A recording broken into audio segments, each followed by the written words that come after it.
Good afternoon, Khalid.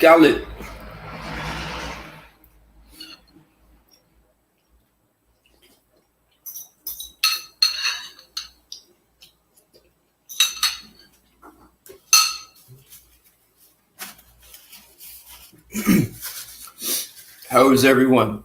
I'm just taking down a little bit of lunch here, late lunch.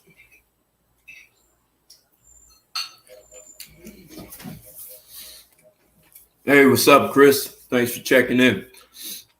Khalid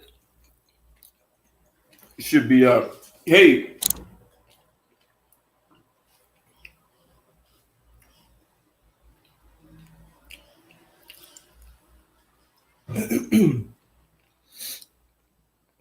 We're going to do this live from what's going on. Hey, man, can you go onto YouTube and come in, and I'll do a split screen and we'll both be on YouTube so everyone can hear you clear? All right, cool. Thanks. All right.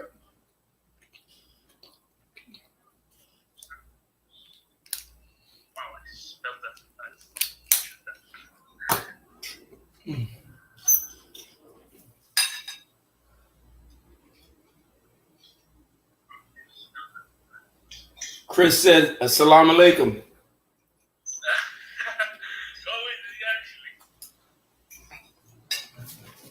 There's if you look in the chat, you'll see a link from me, and if you click on that link, it'll let you into the stream. Leche Ware, how are you, man? What's going on? I assume you in the boogie down.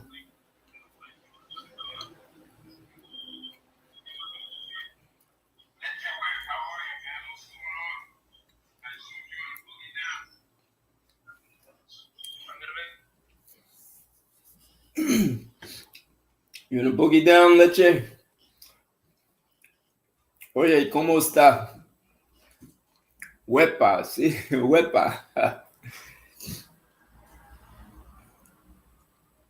So we're waiting for Khalid to come in all the way from the Middle East. Let me get a little bit formal here. Do my weekday thing. Put on a little jacket. Get a little formal for this show. Let me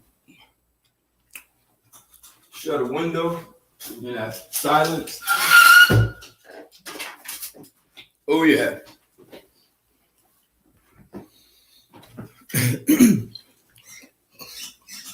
All right, so let's see. There we go. You're in there, Khalid. Perfect. There you go. Perfect. All right, Chris, yes, I'm on Instagram, and there's actually a link I put in the chat, StreamYard. As you see, I'm trying to get a little more sophisticated. So, Khalid, hey, Khalid, I think you might have your computer turned on, so we're getting feedback.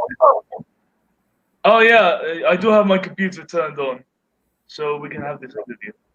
Yeah. I don't own a mic, so this is yeah. Okay, we're just getting some feedback. Perfect. The theme, the Middle East. Close the blind. Too much light. Okay. All right. I mean, fair enough. Is that better, Chris? It's still gonna be light. So good. Sure.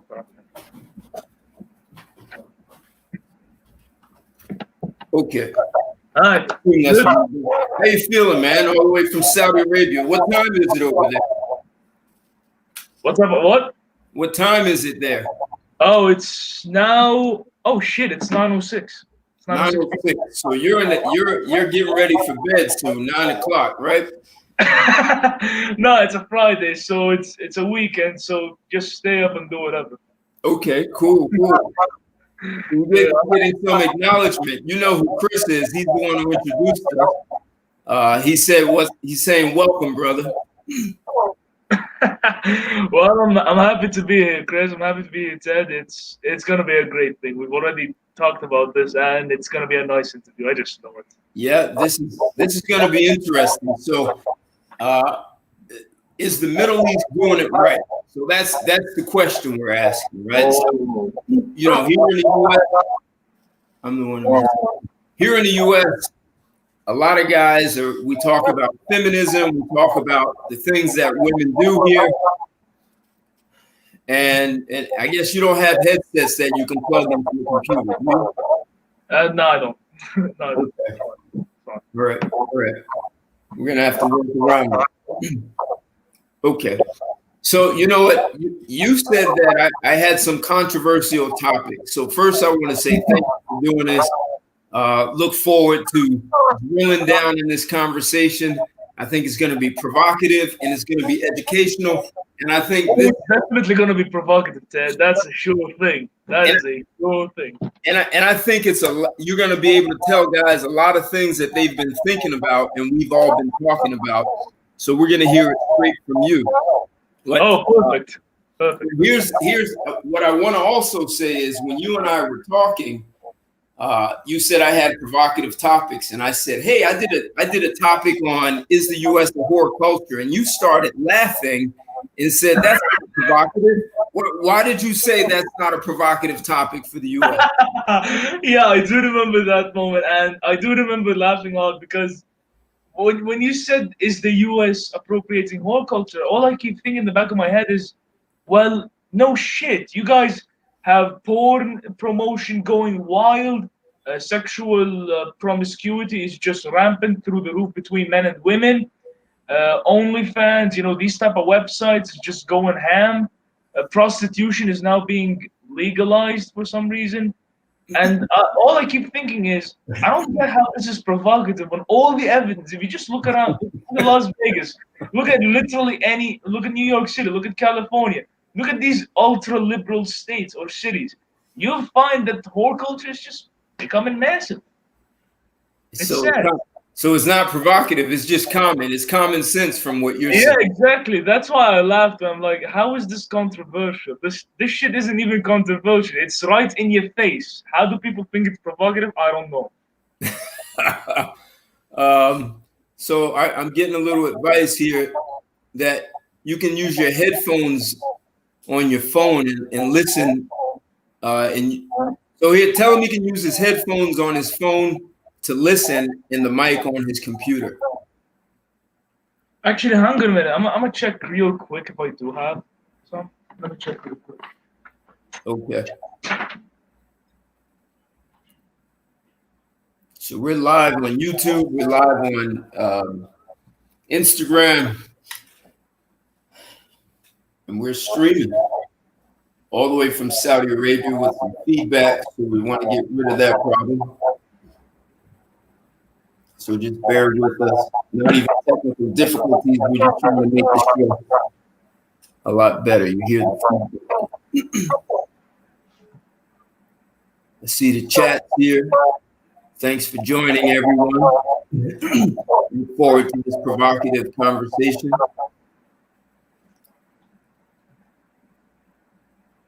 And we are going to hear some things. I found some. I found some. If these gonna work, I don't know. All right. Yeah, if you plug that into your computer, then we won't get feedback. All right. Let's see that real quick. Yeah. All right. All right. So, are you plugged in now? Yeah. Yeah, I'm using this just for the audio, just purely for audio. The visuals are still gonna be from my computer. So is it? Yeah, we're still getting feedback. It's still coming out of your speaker.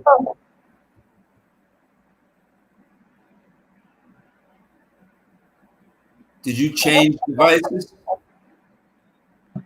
Yes, I changed the audio. It's now coming from. All right. So let's see what's happening. I think I might have to.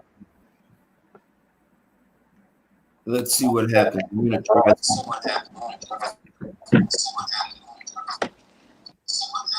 All right. So if I mute you there, Yeah, see?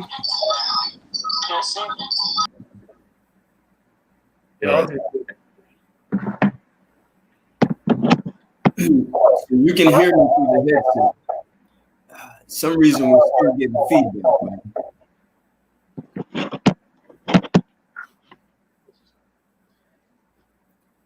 You can only hear me through the headset. Yeah. If you put my, because I'm now using my phone, so if you can put my phone in, that would be nice. Because I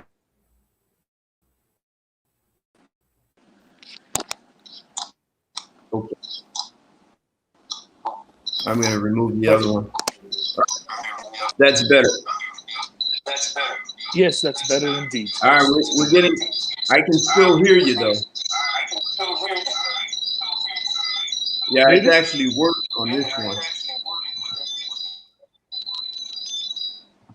Oh. Yeah.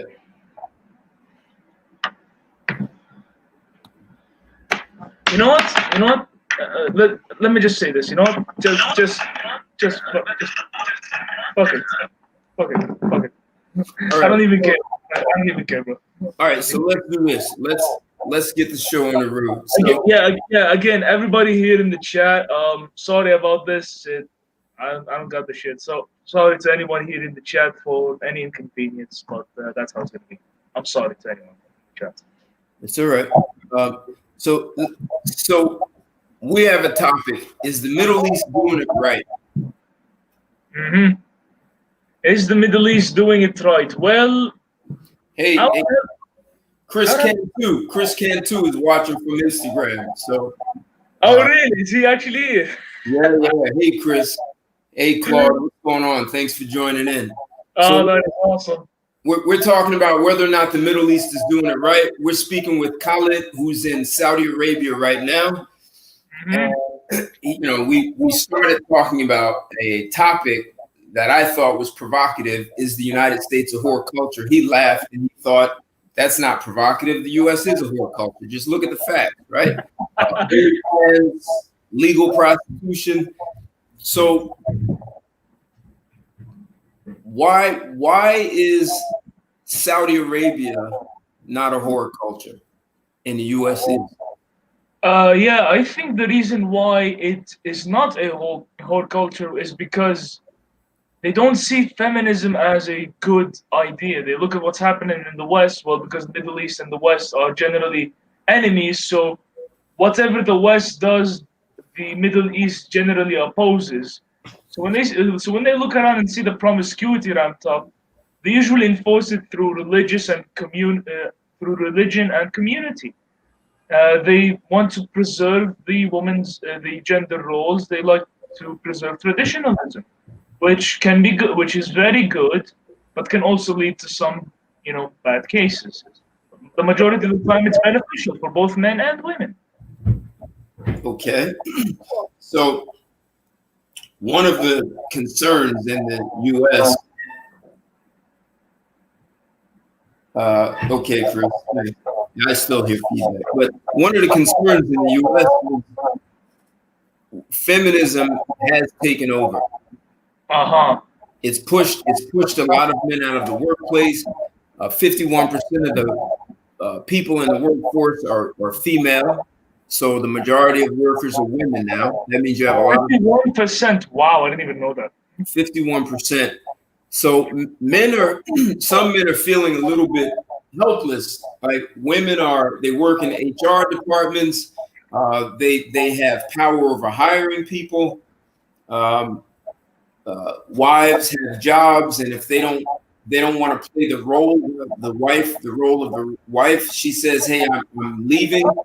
Over 70% of divorces are filed by women, not by men. So they can just walk away and say, I have a degree and I have a job and I don't need you. And I'll take you to family court and take half your money and make you pay child support. So men are dealing with this and they kind of feel like the laws are against them. So what is it that Saudi Arabia is doing to stop? Like, first, how did they stop feminism from coming in and taking over? Well, they stopped feminism from taking over because they followed a lot of the Islamic doctrines. Because in Islam, it is generally they give women all the rights that she needs. You know, in Islam, women can get an education, they can have a job, you know, they have legal divorce rights, but not more than men. They got inheritance rights. They got basically every right that a woman is needed, but they don't take it to the extreme. Like they got these rights. Like yes, you can study. Yes, you can have an education. Yes, you can open up a business. You can have a job. But what they do is that yes, you can have a job. You can have all this, but you must make sure that the family is the priority. You gotta put the family first before your job. That's what they do with the women there. That's why feminism isn't really a big thing here in Saudi Arabia and the Middle East in general. The only time it is a big thing is when cases come up of, for example, some fathers killing women here in the Middle East, which is a sad reality. Right, right. Or, for example, if women get raped here, which in some countries they don't have legal laws against. Again, terrible thing. But following general Islamic doctrines, women have pretty much all the rights that they need. They don't give them extra more, like the sexual revolution or whatever the bullshit that goes on there in the West.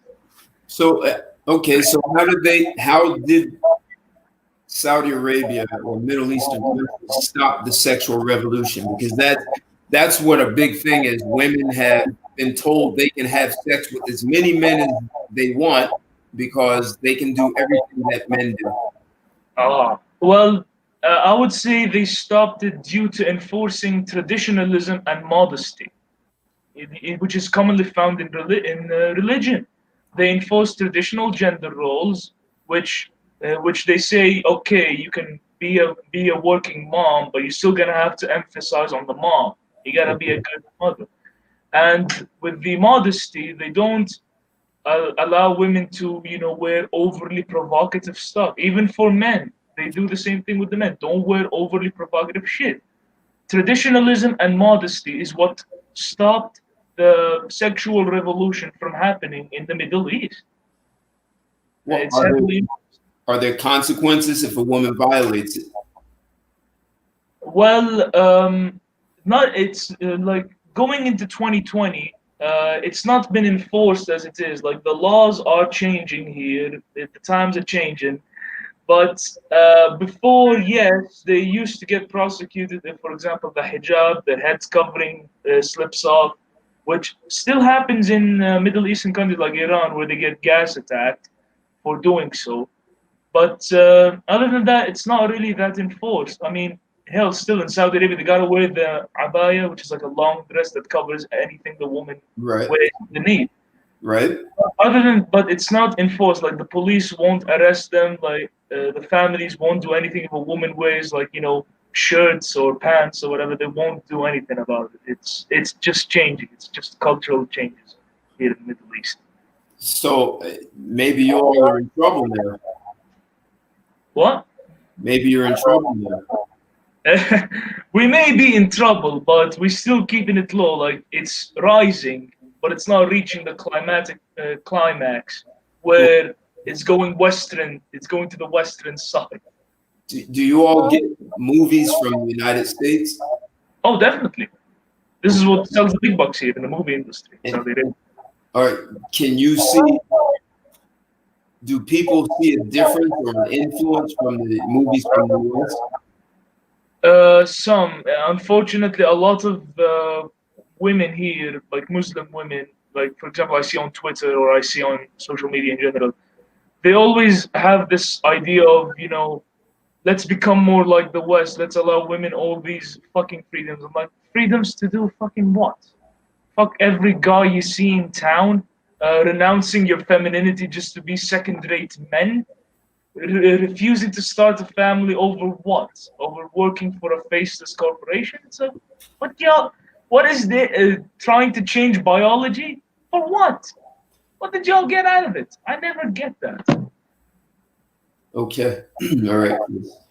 Um, all right. Yeah, yeah. I think there's just the feedback. Uh, so how do you? So let's as a child, like, do are parents more strict with their children? Like, like is there some kind of uh, cultural enforcement from a father? I assume the majority of households are have two both parents, right? And I assume Yeah, yeah, definitely. fathers are very strict. You don't disobey your father. Is that Oh no, no, you don't disobey your father or mother. We have a strict parenting. Like the family unit here in the Middle East is so strong that children here are generally well behaved. Like single motherhood is seen as a kind of a disgrace to the family, but hey, so? at least you got her family to support it. Like the family bonds here are generally very, very strong. So let's talk about that. What happens when you're a single mother? And hey, Jay Jay Sean, what's going on, man? Thanks for joining. And I see we have quite a few people here. I've got Big Tech, Tech with Ben, Skip. Thanks everyone for joining in. Reg, I saw you in here, Reg. So what happens? All right, I'm gonna ask that, Chris. What happens if you're a single mother? What happens to you? Okay, well, single moms usually come out of divorce. Well, again, divorce here in the Middle East, it's said to be the most disgraceful allowed thing in Islam. It's like allowed, but it's like the lowest of the things that are allowed. So divorce isn't heavily, it's not heavily enforced. Like if a couple is fighting and they want to divorce, the families of each partner usually try to fix them. Like the communities here try to fix them. Like, is there any alternatives to you working this out? They don't jump directly into divorce. That's why single motherhood here is very rare. But on the occasion that that a mom becomes single and she doesn't have a father, she usually ends up giving she usually ends up raising them until they hit puberty. Like for example, some Middle Eastern countries, for example, my homeland Jordan, the mother can take the children. She can raise a girl until the age of 9, I think, or 11, and the boys until the age of 9. Until then, they get to choose whether they live with the mom or with the dad. And if that doesn't work, they can give. And if the mother can't take care of the children, they usually end up with the paternal grandparents or with the father. So what's going on, Alan? um, so do you know what the rate of single motherhood is in Saudi Arabia? Single motherhood rates are very rare, but I'm gonna recheck them for you. I think it's like 10% maybe. It's not that high. And of course, there's no benefits or like welfare for single moms. No welfare, nothing. Yeah, which kind of like keeps them in the marriage. And like I said, the communities and families of both partners genuinely try to fix the marriage. They try to fix the relationship between the two before a divorce is initiated. But divorce is like the last option. So are most marriages arranged or semi-arranged? Well, before arranged marriages used to be a very common thing here, but nowadays women are allowed to choose which man they marry. And Okay. honestly, I think it's like one of the better things because arranged marriages sometimes don't end up doing so good, and that's what happens, and that's what initiates divorce half the time is a woman marrying the wrong man or a man marrying the wrong woman.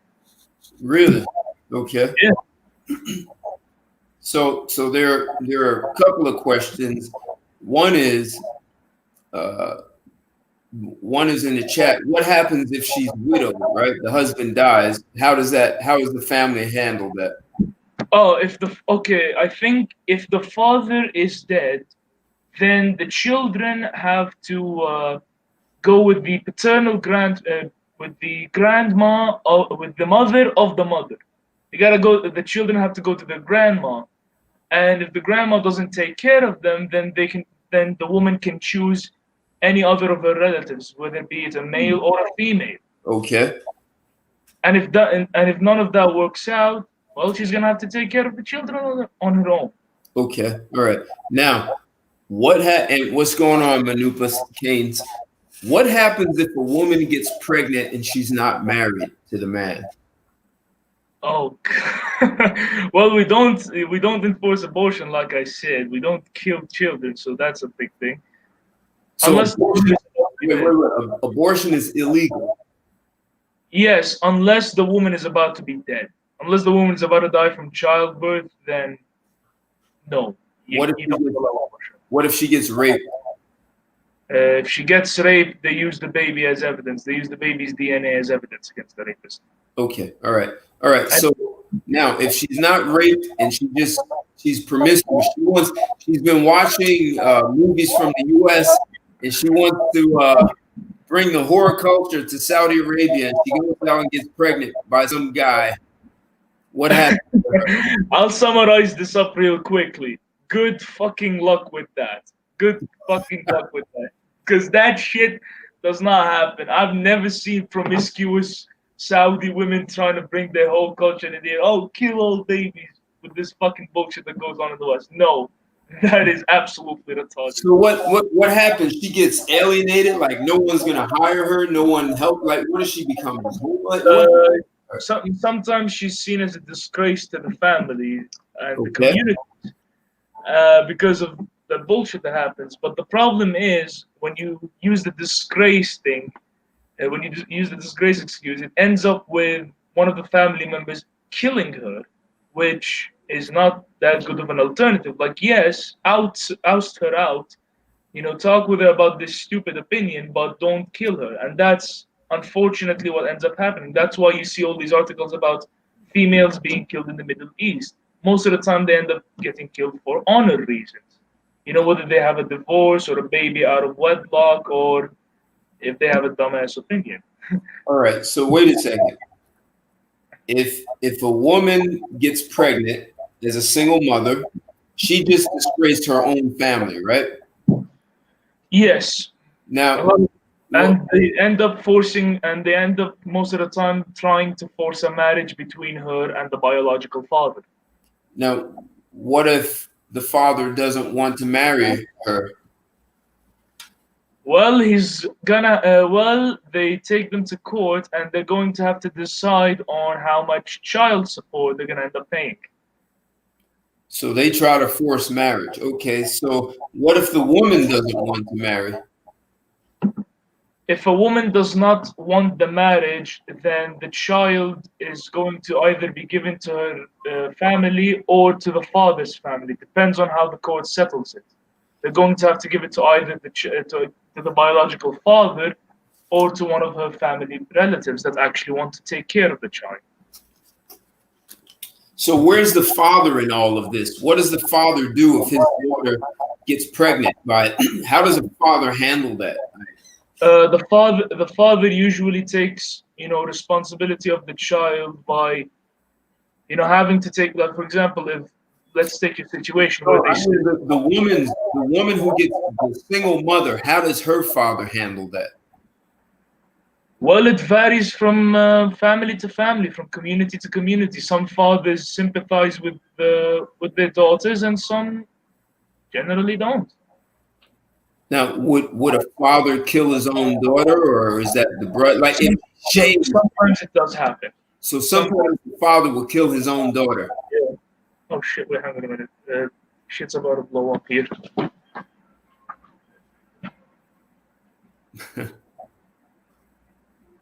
So tech with Ben, you say that's way too strict.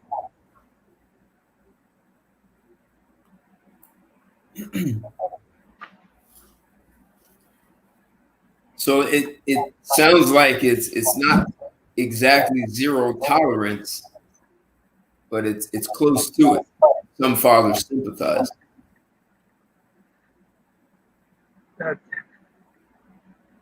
Shit was getting intense. Shit was getting intense over there. So Goddamn. some fathers might kill his own daughter for shaming his family, right? Yes. What about the brothers or the mother? Like, how does the mother deal with that? Well, the mother usually, well, again, like I said, it depends from, community to community, from family to family. Sometimes the mother ends up being sympathetic with the woman and trying to take care of the child as a paternal grandmother, or it could end up with either shaming and beating. It really varies from community to community. It varies from family to family. There's like no one set standard.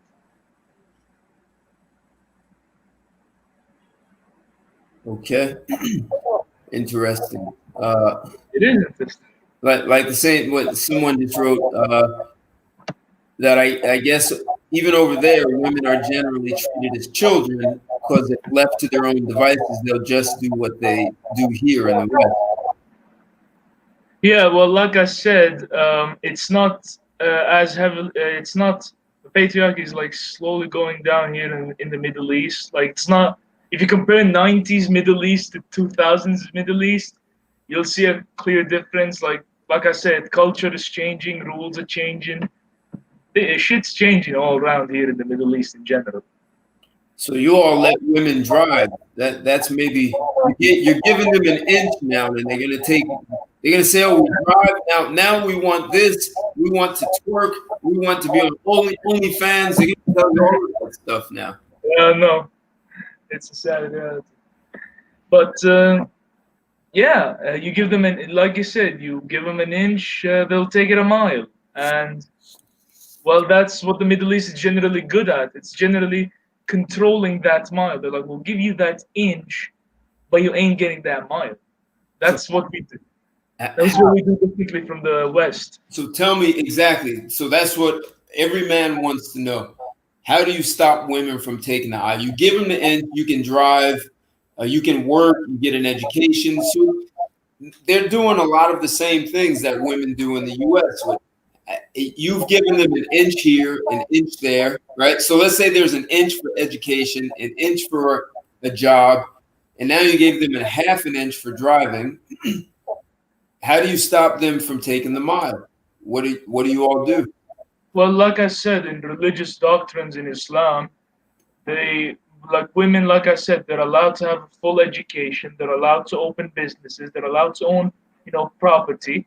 They can have jobs that suit women, but the different like they genuinely have the same rights as women do in the West, open businesses, education, have jobs, work and all that stuff. But the difference is that we know where the limit is. We stop at that point. We said, okay, you can work, but you can't have all these dangerous jobs that are not suited to women by cultural reinforcement and just general common sense. We show them that okay, if you can be a police officer, well, take the physical test, the standard test for men in police officing. It doesn't work. Like we use common sense a lot. We just enforce traditionalism. We enforce gender roles, but at the same time, we allow women to, own businesses and have an education. We don't limit them. We limit them to the crazy standards of women wanting to twerk and become hoes. We limit them. We stop them there. So wait, you said something interesting. Which is If they want to be a police officer, they have to meet the same exact standards as a man. yeah, and that's why we don't see a lot of female officers because even most of the female officers here in the Middle East, they generally just work at airport security. Right. That's like that's like the maximum they get. I'm not even joking. And you may see some female EMTs. You may see some females working in the ambulance crew, but that's about it. As for firefighters and like active duty military men and police officers, no, that's impossible because they have common sense.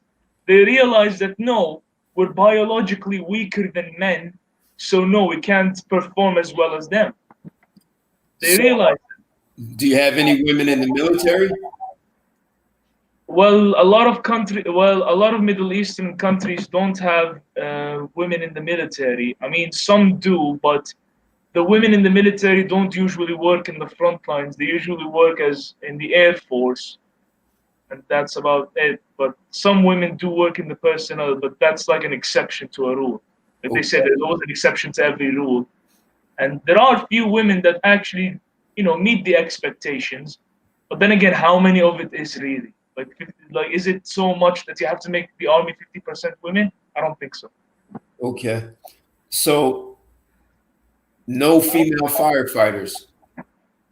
Yes, because again, like I said, there's an exception to every rule. But yes, female firefighters are rare. We don't have diversity quotas where we have to bring in women firefighters just for the sake of tokenism or whatever bullshit. Because no, we actually care about people's lives being put at risk, so we want the best people for the job. Okay. All We've right. realized this, but some people in the West don't, and that's a sad reality. So that the common sense is it's a dangerous job. It requires whether it's mental or physical, and if you cannot perform at the standard, even if a man cannot perform at the standard, he doesn't get the job, right? Of It's course he doesn't. Of course he doesn't get a job. so if a woman is held to the same standard, if they want equality, they're held to the same standard as a man, and if they don't pass, they don't get through. Yes, that is indeed that is correct. They do not meet the same standards. You don't get the job. We don't have diversity quotas. We don't even put like lower physical standards. It's like you either meet this standard or you get the fuck out. Okay. So someone asked, Chris asked, uh, do you feel the U.S. is trying to push feminism on you? And he's saying that because before women couldn't drive and now they can. So are you all feeling any pressure from the feminists trying to get through the door in Saudi Arabia?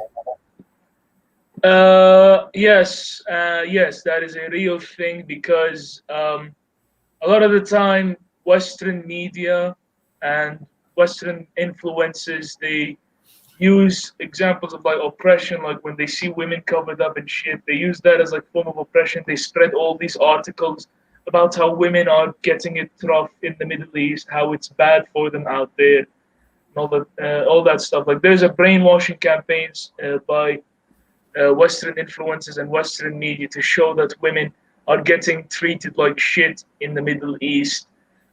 And so, yes, there is a sense of getting forced by the US and the Western world in general to push feminism. There is a strong sense of that. So how are the men handling that, and how are the women responding to it? The men are handling it by, teaching their daughters and their women, about the actual rights that they need. They teach them with their education. They help them with getting their jobs. They encourage them to be mothers, and even in a woman's family, they encourage them to marry. They encourage them to have children. At the end of the day, it all boils down to the family unit because the reason why the majority of women don't really like feminism in the Middle East, even though the Western media claims that it oppresses them, is because they understand at the end of the day they got a family to support them and they can make their own family. They know that they got their father behind them. They know they got their mother behind them. So they feel okay with going with the traditional gender roles. They feel okay to be stay-at-home moms. They feel okay to raise children of their own. They don't feel bad if they can't get a dangerous job. They don't want and they don't care if they can't be whores and shit. Okay. All It right. really all boils down to discipline and the family unit in the end of the day.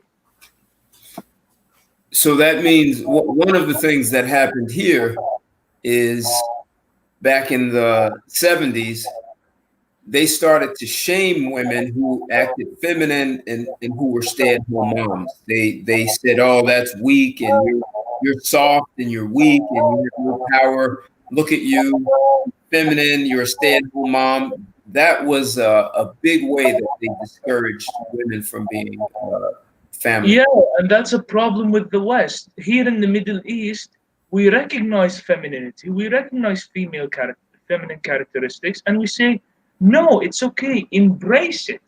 That's why even women that have careers, they actually also have to take care of their children. They also think about their children. Even if they have a job, they still put their family at the top. Then they put their job at the bottom. So even if when women have careers in the Middle East, they still keep their children at the top. Why? Because of discipline and the family unit, and because they recognize feminine characteristics. They embrace their femininity, even when they're getting a job or doing masculine stuff. They still embrace their femininity. This is why you don't see this shaming campaign of, oh, let's shame all stay-at-home moms like you Right, see in the right. West. What's going on, Gonzo does not. Thanks for joining. So, do you think you said even when they're doing masculine things, like what's an example? What's something masculine that a Middle Eastern woman would do? Masculine activities, well, doing the rough and tumble jobs, joining, military, trying to join the military, the police force, having a really powerful and stressful career, CEOs, executive managers, so on, mechanics, so on and so on. This is what is seen as masculine things, or even trying to just act like a man in general. Okay, so how do men? That's what I think would be helpful, right? So, how do men deal with women who attempt to act like a man? How are they received? And when I say men, I'm including their father, their brother, their grandfather. Like, how are they handled by society? Well, they teach them at a young age, and the education keeps going up. They keep teaching them that you're a female, you have to embrace your femininity, your femalehood. Your nurturing side, the childbearing side. What makes you a female. This is why, like I said, even with women that have careers, they still embrace their femininity. They still want a family. They still want to settle down with a husband because they've been disciplined by their brothers, by their fathers through education, sitting down with the child and teaching them about how femininity and masculinity works, teaching their sons and Really? daughters that. This is why even when women go to college, they don't have these stupid ideas of feminism like you guys have in the West. This is why they don't grow up with these stupid ideas of feminism in the West, because they embrace their femininity. They've been taught by their fathers and mothers and their siblings. So It how? starts from the family. It starts from when they're children, and it keeps going up when they become toddlers, teenagers, and then fully grown adults. All right. Hey, Chris and Skip, I'm going to get to your questions, but let me ask you. So, if the father has this kind of influence, how are the parents dealing with sex? Like, yeah, how is sex addressed with children? First with the family, right, the parents, and then with the school. Like, how do you stop the girls from teen pregnancy and all that stuff? Again, it is discipline. It is, strict discipline from the family's part. They teach their women that promiscuity is wrong and that you're only supposed to have sex with the man that you marry. They let them cover up in front of men.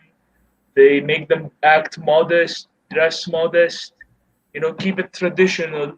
And then when they grow up and they get older, and when they start marrying, when they become adults and they start marrying, then it's like, okay, you can have sex, but only for the purpose of giving a child. You don't have sex just for pleasure, just for doing whatever. Again, some families actually allow their women to have sex for pleasure, but only with their husband and nobody else. Okay. But So the general consensus is you're only supposed to have sex with your spouse. That is it. No more. what if like you're a father and you notice your 14-year-old daughter is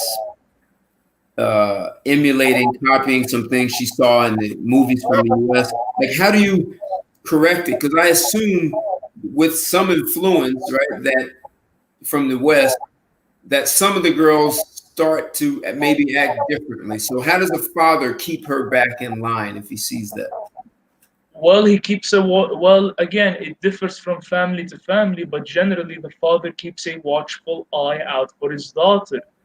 Whatever like most of the time in the majority of Muslim families, they keep a close eye on what their daughter watches. They teach them the basics. They're like, no, promiscuity is not normal. It's not good for you. It's not going to help Okay. you out.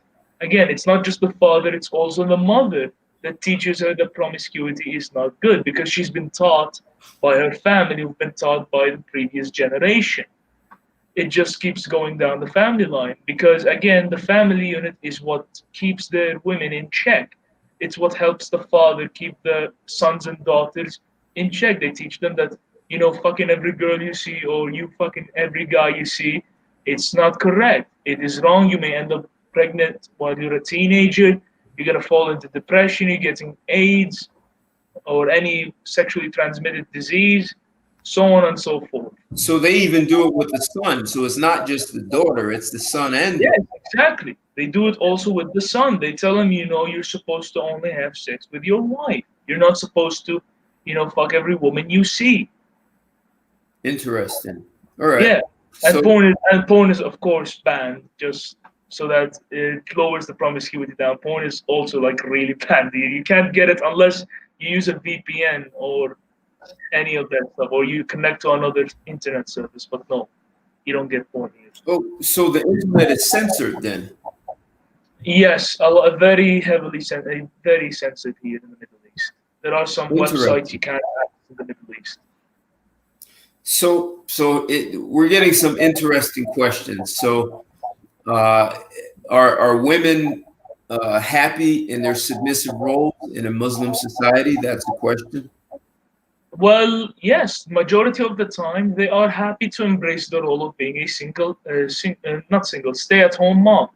They're Okay. happy with that role. I mean, again, there is of course exceptions to every rule. Sometimes some women in the Middle East are not happy with being a stay-at-home mom, or they're not happy with just being a mom. They want to also have a career.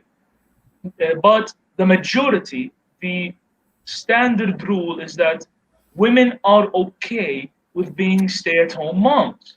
They're fine with it. I mean, my mom is a stay-at-home mom. She's fine with it. Even though she has a degree, even though she can get a job, she's okay with being a stay-at-home mom. Does she ever talk about wanting to go to college? I mean, go get a job and use her degree? She already has a degree, but she says if anything, if unfortunately by any evil circumstance, something between you and your father happened, then yes, I'll get a job. But she doesn't care. She doesn't really pursue a job because she's already happy with what she's got.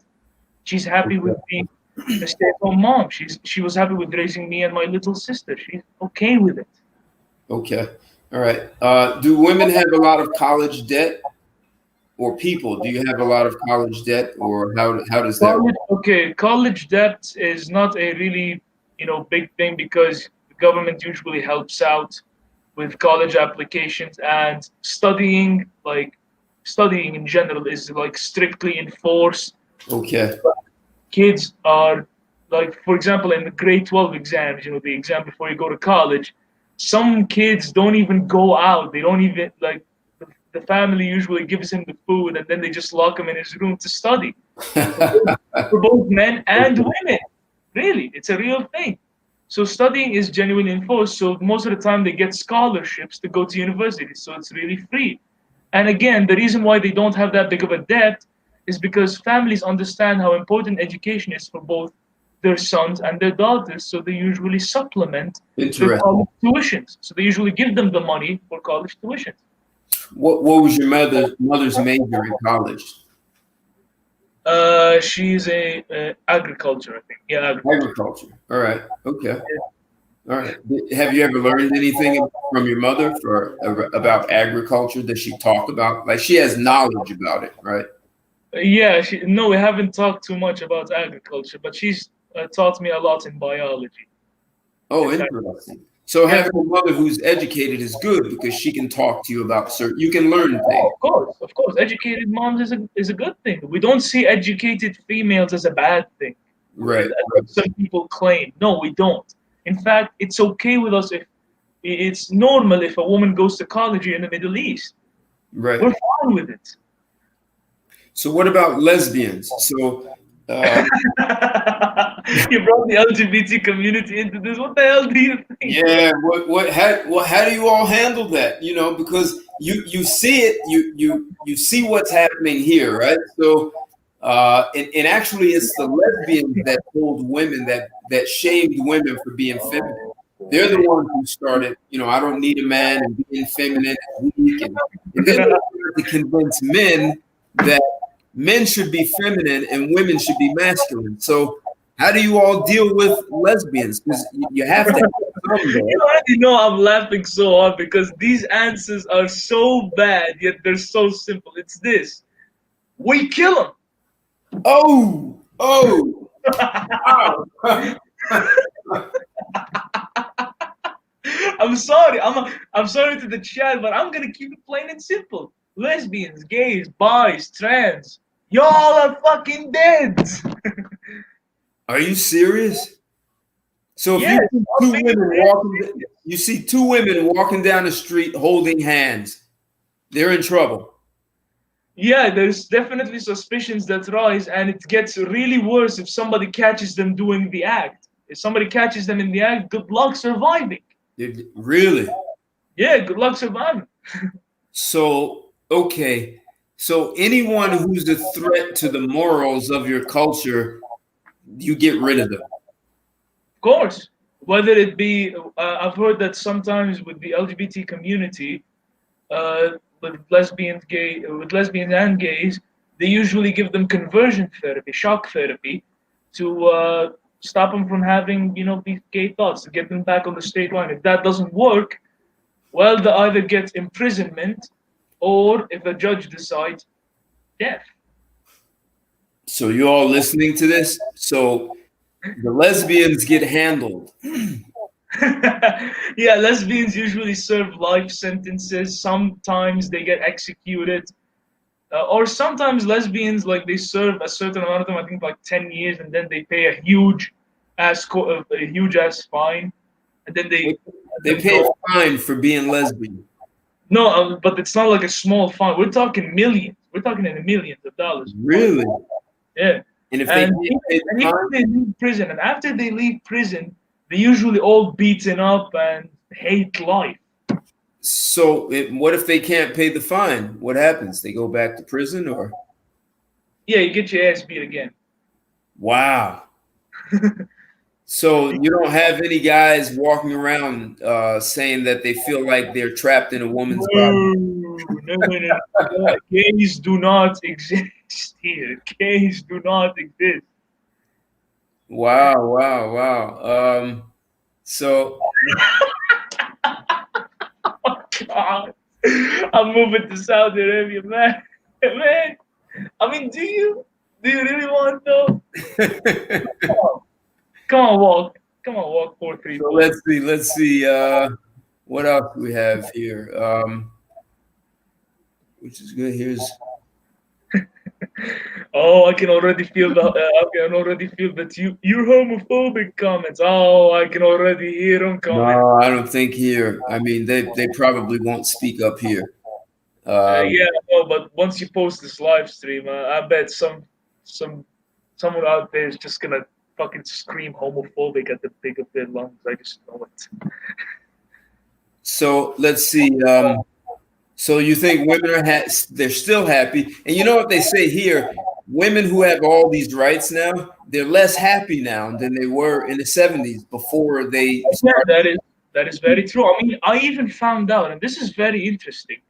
I found out that during the feminist revolutions, only 41% supported it.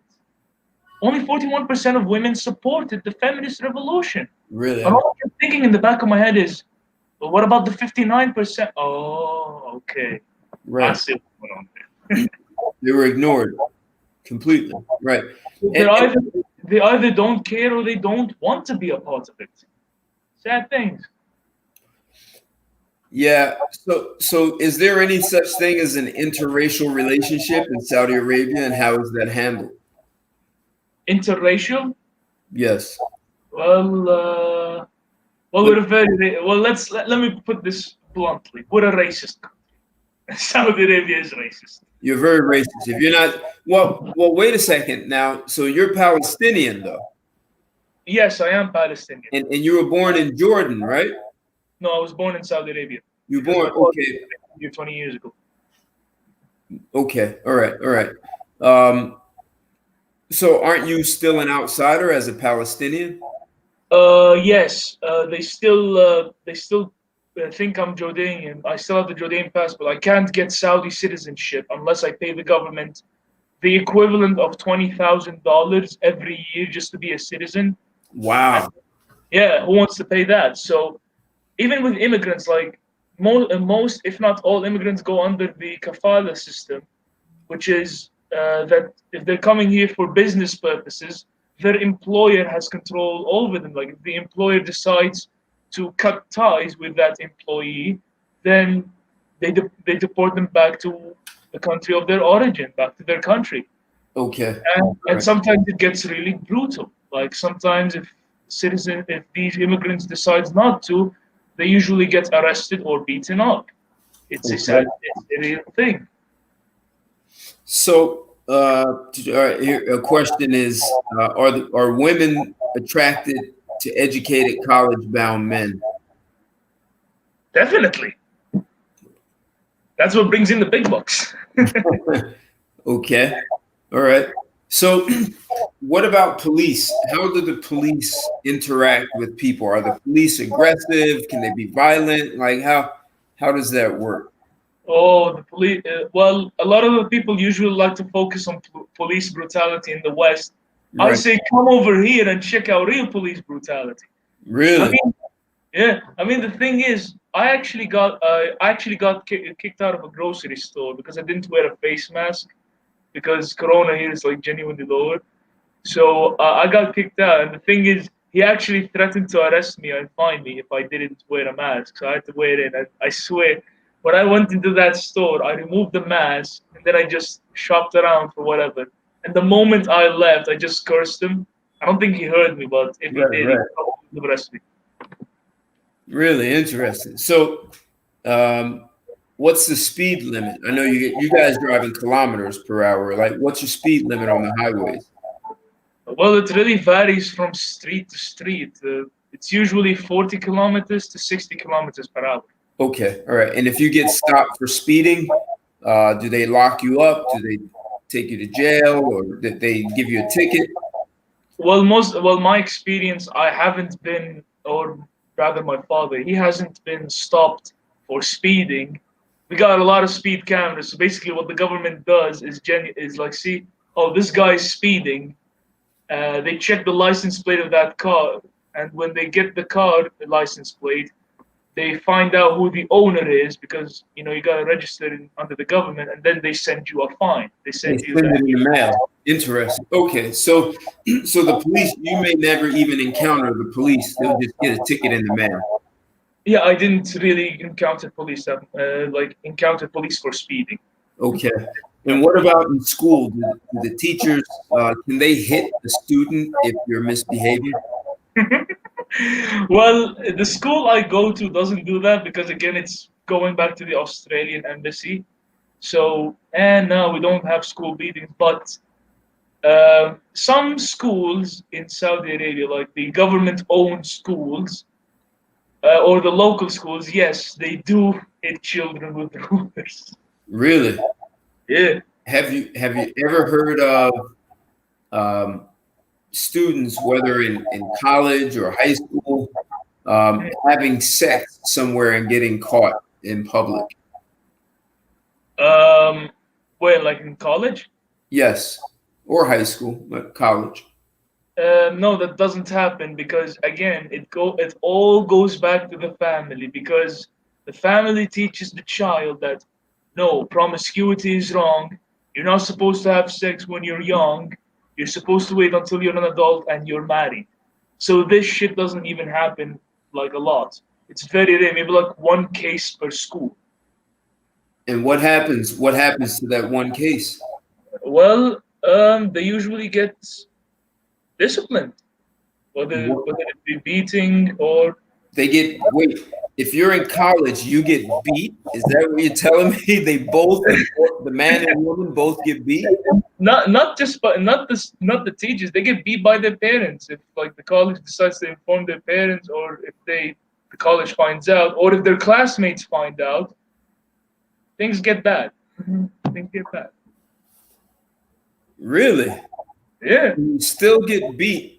Yeah, yeah. When I say promiscuity is not promoted or allowed, I mean it. Not allowed. Hell, even people trying to fuck when they're in college or high school, it's not that allowed. Well, are they co-ed colleges or are there only boys, only girls? What? How does that work? There are well, gender segregation is a real thing here in Saudi Arabia. There are segregations in places of worship. There's gender segregation in schools. I think there's like only women. There's women only universities and male only universities. It of course varies from country to country. Like for example, in Jordan, women and men are allowed to go to the same universities.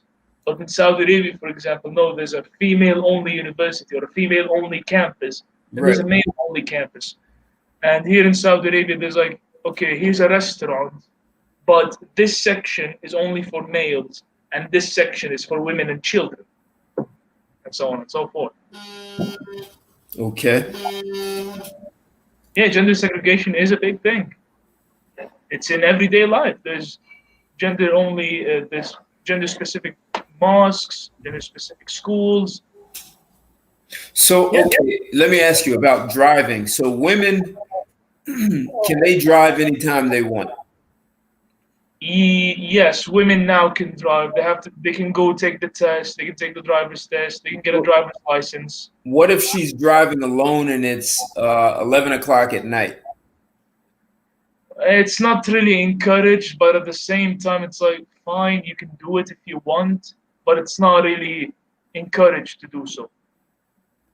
So she's not. If a woman's driving by herself late at night, the police won't stop her and question where. No, the police won't stop because driving is legal. She can just drive like any man, like a man. She can drive like a man. So they don't really care. They're fine. Really, they don't care about that. Interesting, and that's for the entire country. For the entire country of Saudi Arabia, yes, she can drive at night and nobody will give a shit. So are men starting to get a little nervous about giving women that inch? And that are you all nervous that women are going to take more? Yes, a lot of the men here and a lot of the old generations are getting a bit nervous about about that inch that we're given them. But then again, when I say a little nervous, not a lot nervous, because they know at the end of the day that as long as they teach their children not to be corrupted by Western feminism, that inch isn't gonna matter. But some of them are still getting nervous. Okay. And so it sounds like the big problem we had in the U.S. was lesbians. So you all get rid of them immediately, or you put them in jail, or so Yeah, that's one problem that you deal with. So we've got an interesting question: how are Black people treated in Saudi? Are Black Americans treated differently than African immigrants? ooh, ooh, that is a good one. Okay, yeah, we do have Europeans and Americans living in Saudi Arabia, Right. but again, it's like such a small number that I only have encountered like maybe two Europeans in Saudi Arabia in my entire life. Okay. And these Europeans and Americans are usually holding like big positions, like for example, CEOs or executives. Okay. They are all big positions. So no, it's not like just your average German or your average American. But what if they're Black American? Again, Black Americans are kind of rare to see because no, because white Americans are already a rarity. Black Really? Americans are, yeah, Well, black Americans are even rarer. let me ask you a silly question.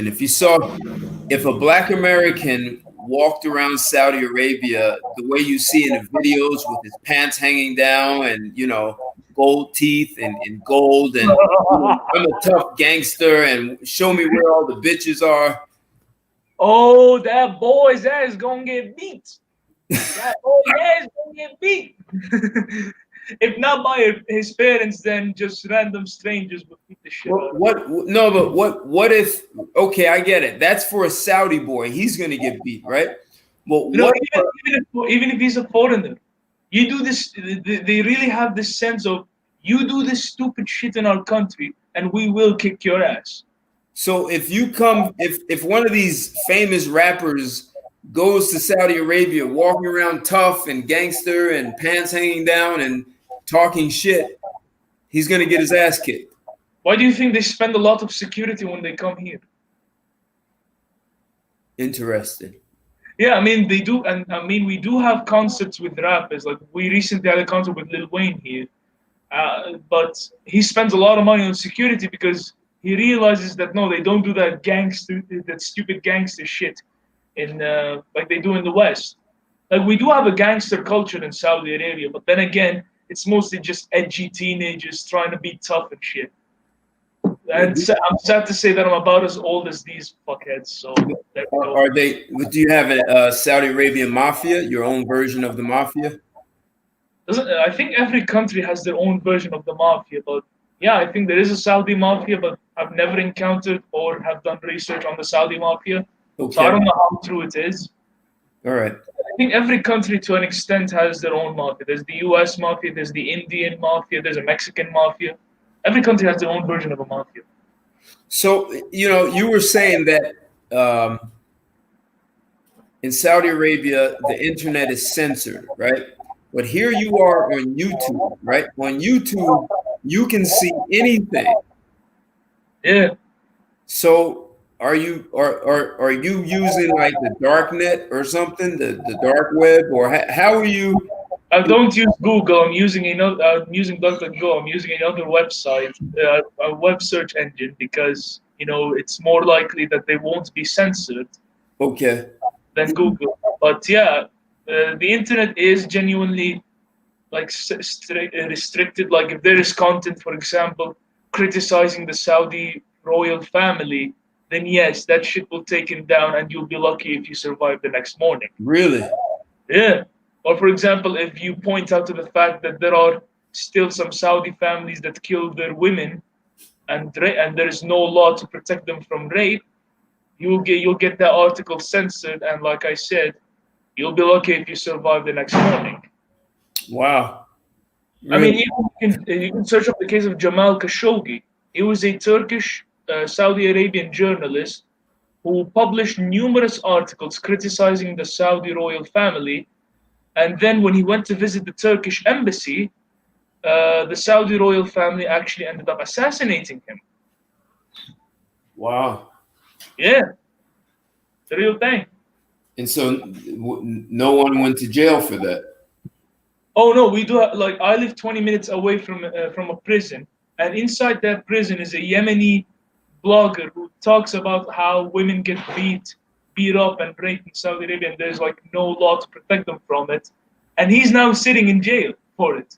No, he didn't kill anybody, he didn't drop anybody, he just started putting out opinions that the Saudi government doesn't like. Oh, so that's the other thing. So aside from family, the government will also silence certain behavior. Yeah, but the difference is with families, they will not like silence your opinion. They will just try to debate you with it. They won't like say you're not allowed to have that opinion, but they will try to debate you with it. With the government, it's like, no, you have that opinion. We're not even going to try and let you debate it with people online. We're just going to take it down. So, hey, tech with Ben, you say it doesn't sound like freedom, except here in the United States, if you post certain things on YouTube or Facebook, they take it down. It's the same thing.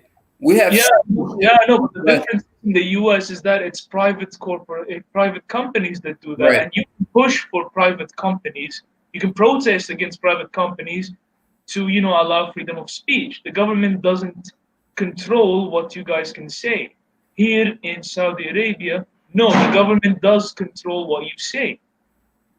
But in a way, it's the same thing because the corporations are controlling what you can say, and they own the media outlets, and the Of internet course, is one.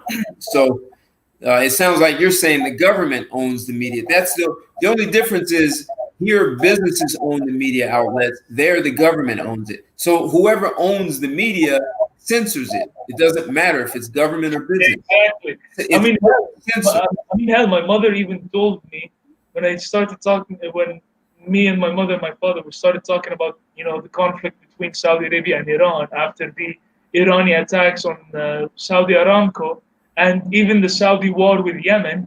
They told me, don't post this shit online because we could get fucking arrested for it. No kidding. Really. Yeah, okay, they didn't even like say it in a joking manner. They were dead serious. So let me ask you a interesting question. You said you don't live too far from a jail. So, Yeah. so how is it popular for women in Saudi Arabia to be attracted to guys who are in jail, Saudi mafia, or like you said, the rough, tough teenager, rebellious? Are, are there a lot of women who like guys like that? Well, we're not the West. Our parents actually discipline the daughters and our sons not to be these degenerate bastards.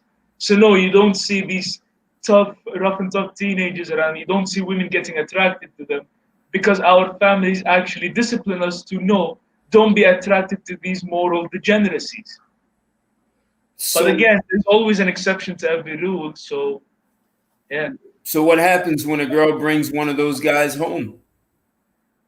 Okay, the majority of the time, they say, no, get that son of a bitch out. He's a moral degenerate bastard. Get him out of here. Why the hell are you even hanging out with him? Get him the fuck out. And this problem and this reason is why arranged marriages happen. They bring this on themselves. So wait a second. You're saying you didn't say this, but here's what you're not saying. If you don't monitor the women, they just might bring home a degenerate and want to marry them. Exactly. And the same thing goes with the sons. If you don't monitor your son, he may eventually grow up to be that degenerate bastard. Interesting. So yeah, like I said, if you want to fix the feminism problem that you guys have, bring back traditional family values. You bring that back, you'll see feminism drop down. Well, how would that work? A lot of the women don't want those values. Well, you're gonna have to discipline them the good old way. You're gonna have to keep dropping them with the knowledge. You're gonna have to give them information. You're gonna have to give them quote unquote red pills. You're gonna have to give them the truth. You're gonna have to show them how other societies work when they have traditional gender roles. You're gonna have to use history. You're gonna have to like try and refute and debate with them. And hell, you can even hold your own protests.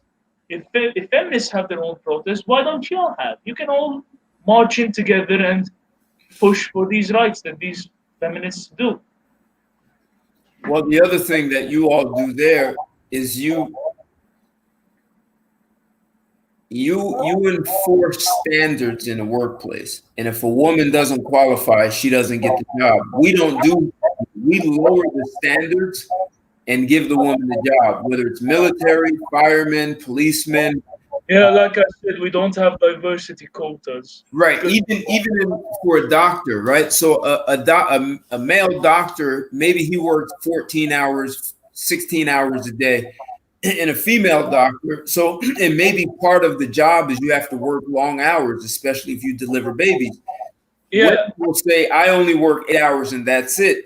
So how how do they handle that in Saudi Arabia? If a woman says, because you said family first, right? So if a woman wants to be a doctor, she has to be family first. Can she still get the job if she can't put in the hours? Of course, I have a lot of my friends who their mothers are doctors and nurses, but they always say that they still take care of their families. Because in the end, it all comes down to the family. Like, yes, the mother may work a lot of hours, but she doesn't work more than the father. So she comes home early. Yeah, she comes home early and takes care of the children because she still prioritizes the children before the father. And plus, a lot of the women don't have a problem with the pay gap because they're like, well, if I can have a job and I can get paid and I have my kids and I can still take care of my kids, why would I care if I get paid the same as a man? Okay. That's the thing. They don't think it's an oppression. They think it's actually normal because they understand the fundamental fact that, well, if I'm going to take care of my kids, I'm going to have to expect to work less. And that's okay. Okay. See, So it what? all comes down to discipline. Okay. So do can a husband discipline his wife? Yes, yes, he can. All right. Men, listen for this. As a husband, you can discipline your wife. Let's hear about this. Tell us about that. How does that work? Okay, look, discipline in the sense of, you know, teaching, keeping her on the traditional path, keep her on the traditional side. Try to keep her, like, to let her nurture the kids, try and take care of the children more often, work around the house. But if the mother like works, he says, well, try to make time for the kids. And the mother actually has no problem with it. But there are some cases where it does get violent, and that's the unfortunate part where it ends up in death or domestic abuse. But then again, we don't discipline our wives with, slapping or hitting them. We don't do that because we understand that it's wrong to hit, women when you're trying to discipline them. We usually talk with them and we try to reason with them. And we even bring in some other family members from her side and our side to try and, To make them negotiate. understand Okay. fundamental. Yeah. All Again, right. it comes down to the family and traditions. We talk with them about it. We don't beat them up. So sometimes that could end up in a divorce if the wife wants to put her career first. No, it doesn't usually end up. It doesn't end up in divorce unless things get heated between them, and then they end up in domestic abuse. Right. Then that's when they file for divorce. But Okay. they don't file for divorce because the woman has a career. I mean, sometimes they do. That's unfortunate because there's always exceptions to every rule. But they file a divorce because of domestic abuse from what happens. Then okay. So then tell me, it's legally a husband is legally allowed to rape his wife, correct? Yes, because there is no law in Saudi Arabia that protects women from marital rape. That is an unfortunate thing. Okay. So if a husband wants to have sex, his wife says no, he can ignore that and have sex. Yes, that is a problem. Yes, that's a real thing. I mean, even hell, in during the rape courts, if the man is found guilty of rape, he can actually just say, you know what, I want to marry this woman, and if he does marry her, then he doesn't go to jail. What if the Now, woman doesn't want to marry him? well, if she doesn't want to marry him, then yeah, he goes to jail for Okay. rape. All right. So that's like here we have date rape. So maybe she knows the guy, maybe she likes him, right? And he forced sex and she marries him. So that happens sometimes, right? Yeah, and also sometimes because of this law system of, if I marry you, then the rape charges get dropped. Sometimes the families of the man and sometimes the families of the women, they usually work together and they try to force the marriage between them, so that, for example, or like with the families of the man, they try to coerce with the family of the woman so that they force a marriage between them so that the son stays innocent, so that the man stays innocent. But And you is can get dirty sometimes, and that is a big thing in the Middle East. it wouldn't that be a shame to her family if he doesn't marry her? Like if he rapes her and then doesn't want to marry her? I mean, are there cases where maybe her father or brother would kill that man? Yes, sometimes there are cases where that happens because rape is not seen. Well, rape is like viewed differently between communities. Some see it as a moral evil. Some Right. don't give a shit about it. Oh, interesting. Okay. So someone asked an interesting question. Are women allowed to live on their own with roommates outside of the parents' house, or do they stay living at home until married? Well, if a woman is financially independent, then yeah, she can live on her own. So That's there are women who have their own houses or their own apartment Yeah, condominium. because They like I live said, alone. in Islam, women are allowed to own properties, they're allowed to work jobs, they're allowed to have their own money. They can live independently. It's all normal. If they're not financially independent, then yes, they stay with the family or they stay with one of their roommates. So does anyone look down on a woman who lives alone? Like, let's say she's 30 years old. Yeah, this is a good question, but let's say she's 30 years old. You know, she has a graduate degree. She has a great job. She's an attorney, and she lives alone for 5 years. Does anyone look down on her? Well, it depends on her family. I mean, sometimes her family may not care, and some would say, try finding a husband, try and find a man to marry, because then they would actually be looked down upon. I mean, in the end, even when women live on their own or when men live on their own, they're usually still told by their parents, try and find a spouse, try to arrange a marriage, try to get yourself a wife or a husband, even if you're living alone. Are you shaming your family if you never get married? Yeah, a lot of the times that happens because then it's seen as, well, you're cutting off the family lineage, you're Right. not continuing on, you're just seen as, well, you just failed as a man or a woman. If you don't get married, you see as that as a failure. So if is does it raise suspicions if a woman lives on her own and doesn't get married? Will people think she's a lesbian? In some communities, yes, there are some communities where they think she might be a hidden lesbian, but most of the time they get suspicious because, well, what if this woman is divorced? Maybe she's done something bad in the past.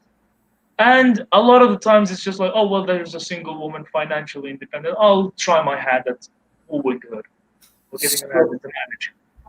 right, that's a good question. So that if a woman gets a divorce, does and she has children, will another man want to marry her? Yeah, here's the thing. If she remarries, then the children are no longer hers. Who do they belong to? They give it to either the biological father or one of the mother's relatives.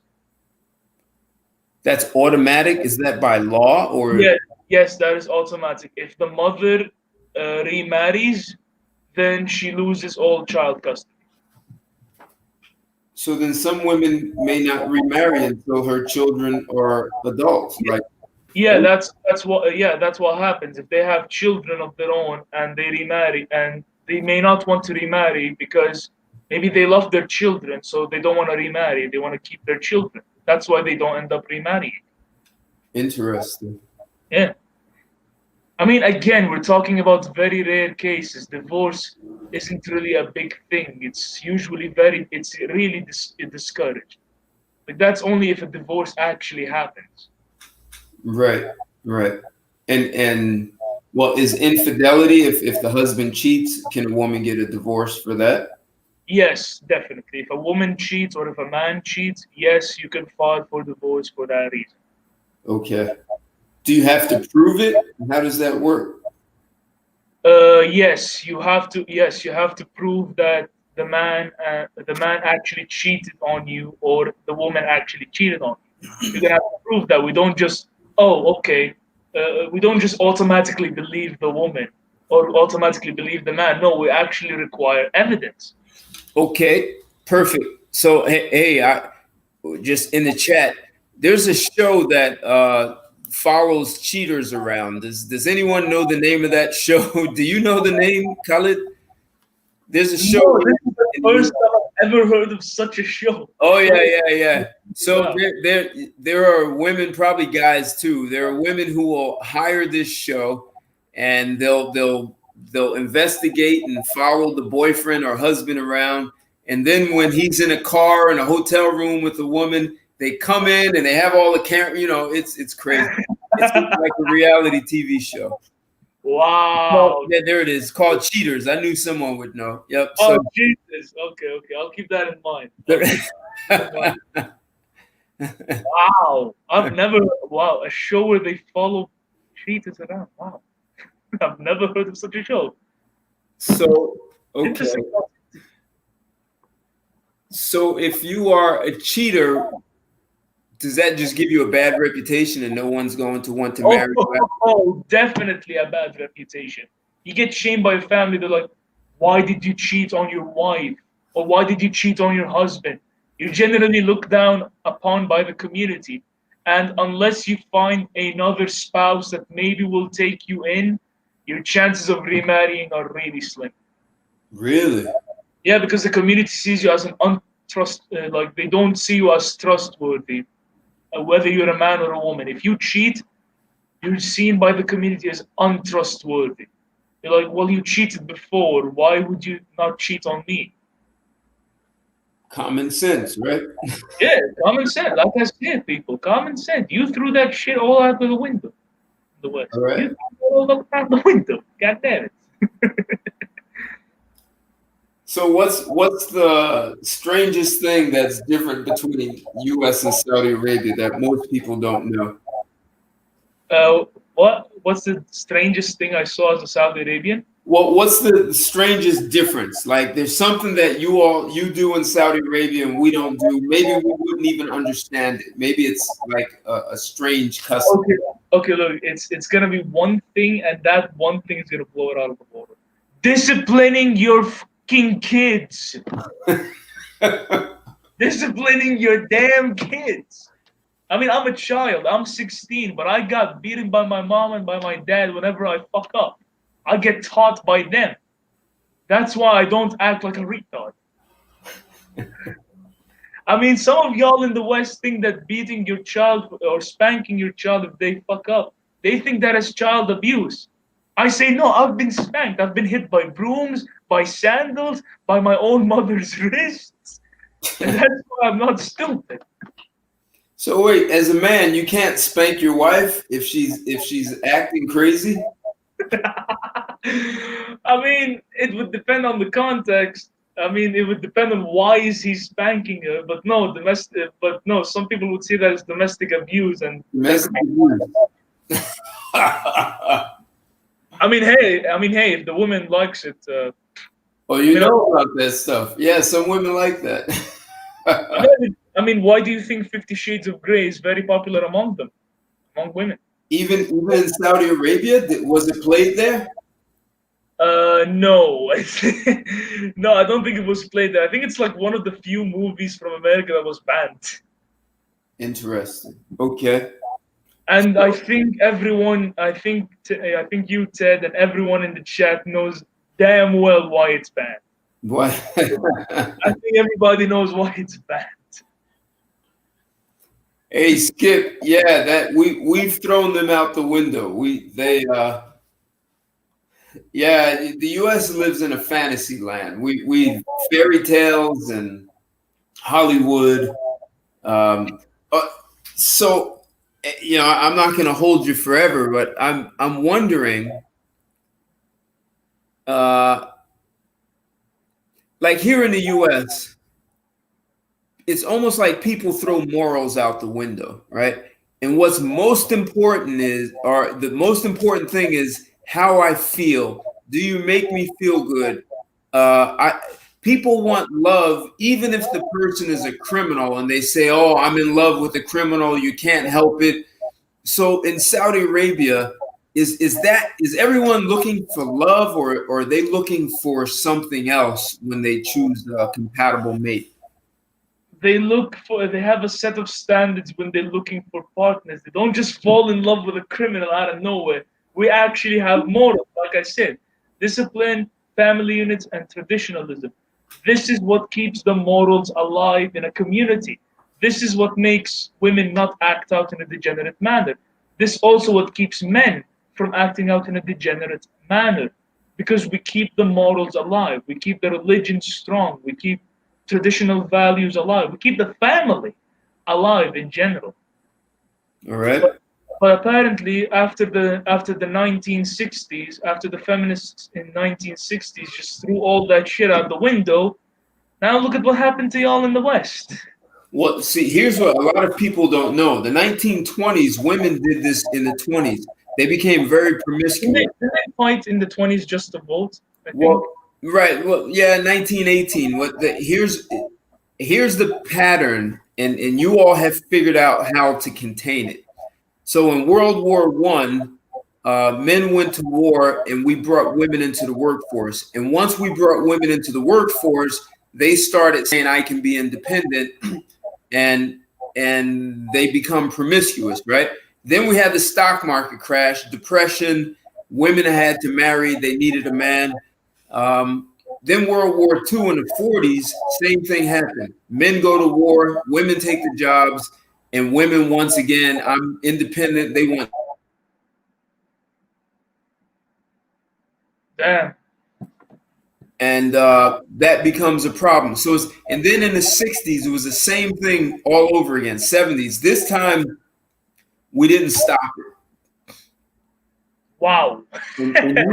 So every time, see, here in the US, every time we put a lot of women in the workforce, they decide they want to get rid of family and do it their own way. And Yeah, I've realized with this pattern that with every major big disaster throughout history that's happened, the women just get greedier. They just want that mile. You give them that inch during the crisis, they take it to a whole mile. what the insane thing is they usually crash. They usually crash. Yeah, that's why there's a pay gap, because y'all don't work, because they don't work like men. Right. They don't get, they're just not like men. They're physically and psychologically different than men, and that's okay. Women are are better than men at some things, and men are better than Exactly. women at other things. So you all accept that in Saudi Arabia. Yes, like I said, that's why we don't see women act out in this degenerate manner, and that's why even women that have high careers, doctors, lawyers, even when women have those high jobs, they still embrace their femininity by taking care of their family Okay. because they embrace it. So I think what you're saying is discipline has to come back to the United States. Family value, high Oh yeah, standards, definitely. right? That has to come back, and it will solve a lot of problems in the U.S. Yes, it would solve a lot of problems. It would stop making men weak. It would stop making women degenerate. It would stop this whole degeneracy that third wave feminism and liberalism just gave to the world. Like, just institute the family unit. Do you all see men in the United States as weak? Is that the way you view men in the U.S.? Well, if you let these women take over like that, then sorry, but a lot of the men there have become too soft. That's why you got soy boys and simps. Don't get me wrong. There's a lot of masculine men out there that actually want to help. Want Right. to help. Yeah, I'm sure of it. That's why MGTOW and the sexism and neo-masculinity exist. They want to take that back, but unfortunately, it's all about the family. Exactly, Skip. It's all about the family. And when you make men masculine again, then you're gonna see a lot of less of feminist degeneracy. So yeah, for the men out there, keep being masculine and try to institute, original families, the family units and traditional values. You will see a lot less female degeneracy. And don't be afraid to spank even your daughter if she's violates family values. Yeah, well, in Arab families, even when they want to hit their daughters, they usually get the mother for it because it seems more ethical. But that's besides the point. What she still gets a spanking, even if Oh it's yeah, from the definitely. Definitely. Like when my sister fucks up, my mother just beats the shit out of her. mother. So she doesn't get away with it. So they enforce responsibility with girls the same way they do with boys. Yeah, for men, but it depends on the responsibilities. For women, they enforce the responsibilities of childbearing and housework. For men, they enforce the responsibility of going out, getting a job, and providing for his wife, for his woman, and his Okay. children. What about education? Is that important? Like you said that already. Education is a big deal, but not everyone goes to college. Maybe you become a plumber or an electrician, or you work on an oil rig. Yeah, again, it's education is very heavily enforced, but a lot of the times the families are genuinely like, why didn't you become a doctor or a lawyer? But again, they really don't care that much if their son becomes a plumber or an engineer or an electrician, as long as he can live and provide for his family. Cool. All right. So, what are your last words of wisdom? And anyone have a question for Khalid? Any last I'm right here, guys. any I mean, last I question know before some we of y'all go? are older than me. I know some of y'all in the chat are older and wiser than me, but please go ahead. Or a tough question, a really tough question. He said there's some soy boys here in the U.S. I mean, I don't know why. I have this allergy to soy. Whenever I see it, I almost throw up. I'm not even. No, like like for example, when I went to a grocery store nearby near my house, there's like a rack of milk. There's like a shelf for milk. Yeah, I saw Alpro and I almost like threw up in the middle of the store. I had to get the fuck out of there. I had to get some milk. I'm like, no, no, no, fuck this, man. I ain't passing by the soy milk. Fuck this. Soy has estrogen in it anyway, so My family told me this. Like, if you see soy milk, don't you fucking drink from it. It makes you a bitch. right. It has estrogen. Exactly. That's the female hormone, estrogen. That's exactly Yeah, what it well, they didn't say it makes you a bitch. It just says it has estrogen in it. They didn't is. Right. say it makes you a bitch. But that's what I got out of it. Right. So, what are your final words of wisdom, man? I appreciate your time. I know you're 7 hours ahead of us. Hey, Friday I night. loved every second of it. I'm not gonna lie. I loved every second of So we have a question. How do Saudi women feel about black women? I'm sorry. How do Saudi men feel about black women? it. Well, when I said we're a racist country, I fucking mean it. I mean, immigrants here, whether they come from India, Pakistan, Sri Lanka, and the Philippines, they're not seen in that high standard. They're not. I mean, even when they come from other Middle Eastern countries, they're not seen as the high standards. They think Saudi is the best.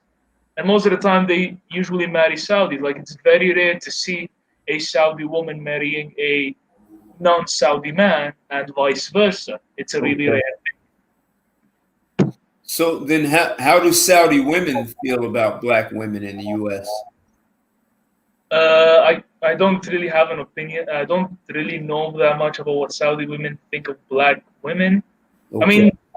mean, some Saudi women are dark skinned, just like some Saudi men are dark skinned. But then Right. again, I don't know how they feel about blacks in the U.S. Is black culture sort of glorified? Like, do people look up and like, yeah, I want to be down and a gangster and all that stuff? Yeah, again, that's very rare, but unfortunately, it's happening as time goes on, and I hate to admit it, but a lot of them are listening to the degenerate rap music. They're getting in with gang culture. It's a sad thing, but it's still relatively rare compared with the general population. So, do you have? Are you familiar with the Bloods and Crips here in the U.S.? Familiar with them? Yes, of course, I'm familiar with them. Do you have that in Saudi Arabia? I think there's like a version. I think there's like a Saudi version of this. I can't remember, and I honestly don't really know. But there is a Saudi gang culture. But then again, this gang culture is mostly just edgy teenagers. So They're just edgy. So they're not really criminals. They're just being edgy. yeah, I mean, even Saudi criminals, they usually are, like actual Saudi gangs. They're different than the gang culture that's in America. Like the ones that adopt gang culture from America are just edgy teenagers, not actual Saudi criminals. Okay. So you don't get a lot of crime, period, then. Oh yeah, crime is like generally lower here. Right, right. Is there a famous Saudi rapper that kids listen to? I think, but I can't really remember the name. And honestly, I couldn't give a shit about rap. I really don't give a shit about it. So I don't dive deep into it. I mean, I know some, artists. I know some songs. Some of them are good, but most of them have a shit message. But Interesting. but there are Saudi rappers, yes, and kids listen to it. But again, their parents usually enforce the don't listen to the degenerate shit. Like I So said, it. interesting. So not just parents, even like younger people see certain music as degenerate. Yeah, and these young people that see these types of music as degenerate are usually disciplined by their parents. And that's most people. What? So are the other Gulf countries, Middle Eastern, Arabic countries, as strict as Saudi Arabia? Well, as for Gulf countries, I think only the United Arab Emirates is a bit more loose. I think the United Arab Emirates and Bahrain, I think these are like the only ones that are a bit loose. Now, if we're gonna go to countries like Lebanon, Jordan, and Syria, well, Syria is the strictest one out of them all, but Lebanon and Jordan, they're more liberalized. What about Dubai? Dubai isn't the United Arab Emirates. It's like the least strict out of the Gulf countries. Really? Yeah, So it's the most liberal, Dubai. yeah, and Bahrain, Dubai and Bahrain. These are like the less strict in the Gulf. Are they having problems that you all don't have yet? Are they? No, they don't really have that big of a problem because again, it all comes down to discipline. So even when they're more liberalized, they still keep their values strong. They still keep the Oh, traditional that's values. interesting. Really, really. Wow. Um, so, okay, here's a good question. Do fathers in Saudi Arabia teach their sons tangible things like fixing cars, hunting, fishing, and working with their hands? Oh, yes, and that is the best part about it. I fucking love that. I love it when my dad teaches me how to fix cars. I love it when he takes me to banks and shows me how banks work. I love it when he takes me to factories and shows me, oh, this is how like he shows me the process. I love when he takes me, into the desert and how to cook and shit. I love it. How to cook outdoors. I love it. Really? Did Yeah. did he ever teach you how to find water in the desert? Well, we don't camp out in the desert a lot, but he did teach me how to like cook food in the desert underground. He taught me how to like dig sand out and use the heat to cook. No kidding. Yeah, Really? yeah. Interesting. He Never even taught heard me of how to barbecue. And it was just the two of you? Yeah, we usually bring my mom and sister into it, but because I'm the man of the family after my dad, he Right. teaches me this stuff. He doesn't usually teach my sister this stuff. Very cool. So there are some real traditions that get passed from father to son. Oh, definitely. He even teaches me how banks work, how finances work. He even taught me how to drive a car. Like what would happen is, like when we're in the desert, he usually just sits in the passenger seat. I sit in the driver's seat. And and he just instructs me how to drive. Or for example, we're like in a highway near our house. He tells us, okay, we'll drive from here, and I'll drive you. He taught me how to drive, and he taught me how to fix cars. Very cool. Yeah, Very and cool. electrical engineer, so he even taught me about the business. He taught me about the electrical engineering business. He taught me how circuits work, what the parts are, how the charges work. So with that, so and I see the excitement, like the real like enjoyment and fulfillment you have spending time with your father. I love it. What does your father teach you about finding a suitable wife? Because if everyone wants to see you get married, and it's a shame that you don't, how do they help you and make sure you find someone who's good for you?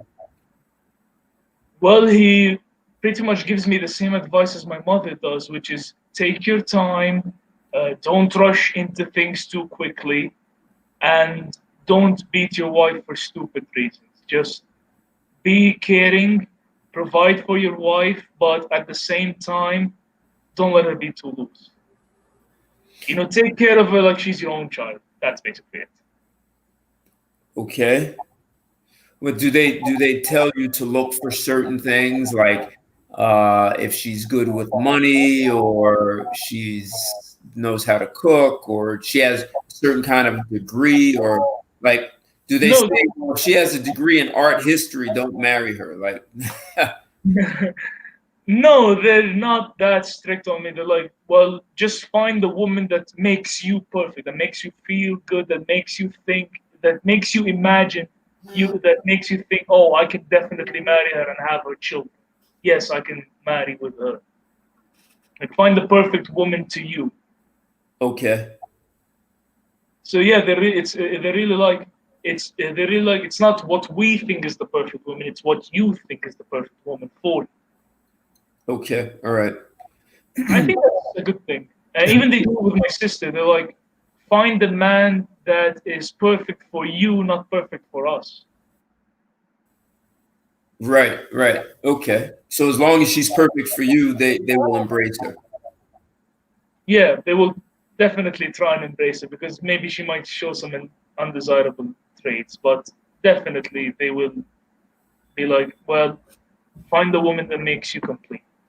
Does she have so if you meet a girl, you really like her, does she have to spend some time with your mother for your mother to get to know her and see if Oh you? yeah, definitely. That's a real thing. I mean, even when my uncle got married, both my family and her family had to like visit each other constantly to check up Okay, on the spouses.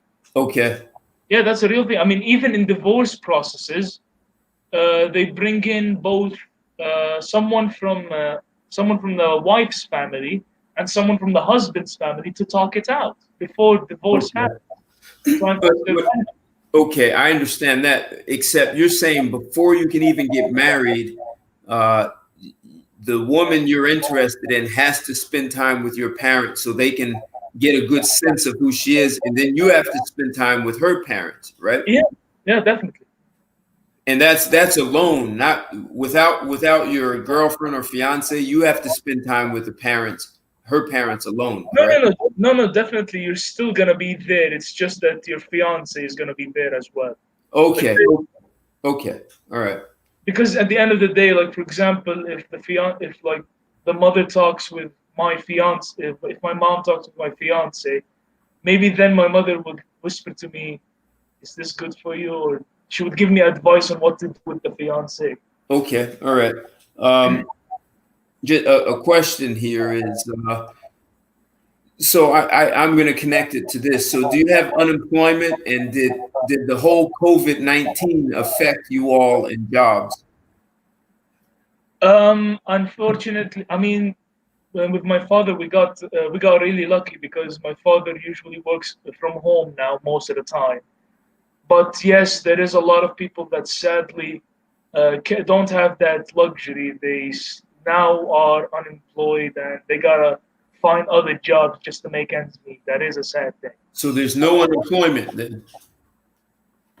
Not really that much unemployment benefits unless you're a citizen, unless you're like a Saudi citizen. But if you're an immigrant, well, tough shit. Also, so the benefit of being a Saudi citizen, you get unemployed. There's certain benefits that you get. Yeah, definitely. I mean, Saudi citizens, they get free health, some free healthcare, and sometimes free education. These are not things for an immigrant. Uh, Okay, you're born an immigrant. You're a fucking immigrant. interesting. Now, what if like your parents come there from another country? Are the children citizens, or you can never be a citizen? Well, that's exactly my situation. My parents come from another country, and I was born here, and so was my sister. We were born in right Right. in the capital of Saudi Arabia, and we're still not considered citizens. We still have to pay $20,000 just to be considered Saudi citizens. What about your children? If your children are born there, will they be citizens, or just that's never going to happen? No, because I don't have any Saudi ancestry in me or any Saudi relatives, so no, I can't claim Saudi citizenship. What if you pay 20,000? Then will your children automatically be citizens? Well, it depends. It depends if they are born within that time limit because you have to refresh it every year. You have to like repay. Okay. So they could be. It's possible. It's Yes, possible. it's possible, but then again, who wants to do that? That's why it doesn't happen. Who Okay. wants to pay the equivalent of $20,000 just to be considered a citizen? They Right. would rather just live as an immigrant. So here's a good question. Do fathers in Saudi Arabia get all the men together to fellowship, build and promote unity amongst men? Yes, yes. There's a lot of male cafes. It's really good. Like you see brotherhoods forming, whether it be in schools, whether it be outside in the park where the kids play, football or basketball, any type of sport. You see even happening in the desert when they're old enough to have cars. You see them speeding around in the desert. Uh, Okay.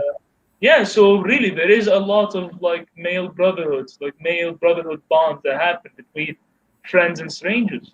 It's a really good thing. Really? Is Yeah, it? I've seen videos of guys driving on two wheels on the side. Is that Saudi yeah, Arabia? yeah, yeah. That's a that's a really common thing, especially if you go out into like the far open deserts. Right, Yes, that's right. a thing. I don't know. I don't know if any of you guys have seen it. It's amazing.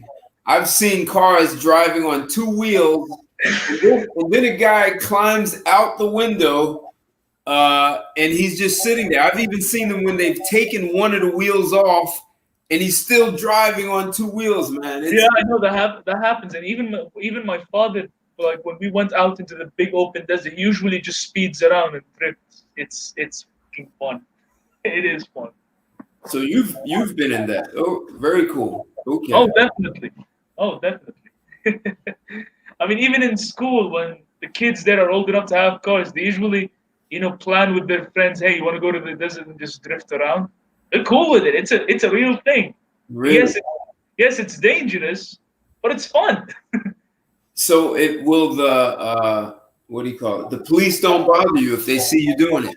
Yeah, the police usually don't patrol those streets. That's why drifting Ah, is very. That's okay, why drifting and speeding is very common there because the police aren't there. okay. Uh, Yeah. someone asked the question: if I come there, will you watch my back? Of course, brother. Just inform me when you land. You've got a friend in Saudi Arabia, so you're in the capital still, right? Yes, I am in the capital. Okay, all right. So maybe we have a few guys here who might want to come visit you. I've lived in other countries, and the Middle East is definitely a place I'd like to visit. Saudi Arabia being one of them. So, and maybe there are even some business opportunities. So, what your father's an engineer, right? Electrical engineer, yes. Electrical engineer. Okay, all right. So it's about 11 o'clock for you there at nighttime. Oh yeah, that is actually true. It is almost 11. Yeah, yeah. We've been doing this for quite a few minutes here. Uh, Wow, that was the best 2 hours I goddamn spent. yeah, man. Listen. I thank you for being so open and being available. I want to Hey, thank Chris here for making the introduction. Uh, okay, so wait. Here's a question: Does the government in Saudi give more business loans to men versus women to create jobs and support the economy? Well, in Saudi Arabia, it's business is business. They don't care who it's headed by. It's business. Okay. So I don't. I mean, I don't know if it's true or not, but I don't think they give different loans depending if you're a man or a woman. I could be wrong, but I've never seen a woman get a lower loan because she's a woman and a man get a higher loan because he's a man. At the end of the day, according to the Saudi government, I think as they see it, business is business, so they don't care. And you don't charge interest, right? Yeah, that's one of the better things about Islamic banks. We don't have interests. Right, right, right. Hey, Reg, I think he's too young to smoke cigars. So Yeah, even though I don't look like it, I am actually 16. I am too young to smoke cigars. yeah, he's too young to smoke cigars. Yeah. How old do you have to be to smoke? 18. You gotta be 18. He's got 2 years to go, man. I mean, I don't really plan on doing it. Even if I turn 18, I'm not planning on smoking. What about hookah? Is that popular? Of course, that's popular. It's the Middle East, dude. Of course. I have to check. You know, it's become No, popular here in New York, man. Lots of people. They have a lot of restaurants that are Middle Eastern, and people just go there for hookah. That's the only. They don't even want to eat. Shisha and hookah, right? I think so. Yeah. Yeah, that shit is popular. There's like even when you go to some restaurants in the Middle East, they have like an option in the menu where you can actually choose which hookah do you want. Right. Exactly. Yeah, that's the real thing. They have different flavors here. Oh yeah, there's apple. Yeah. Apple, watermelon, pomegranates. I think I don't know with the other flavors. I only know apple. I only know those three. There's definitely more, I'm sure. Hey, Reg, he is that. This is just a testament. When I say the women, and too often the people in the U.S. are immature. He's proving that there's a lot of immaturity in the U.S. So, what do you think the cost of living is, like in terms of salaries? So in Saudi Arabia, so how much does an engineer make? Well, it really depends on what the companies negotiate with. It depends on what the company and the employer negotiate. Like a range, is it between? Could you say it in U.S. dollars? Is it like 100,000 U.S. or?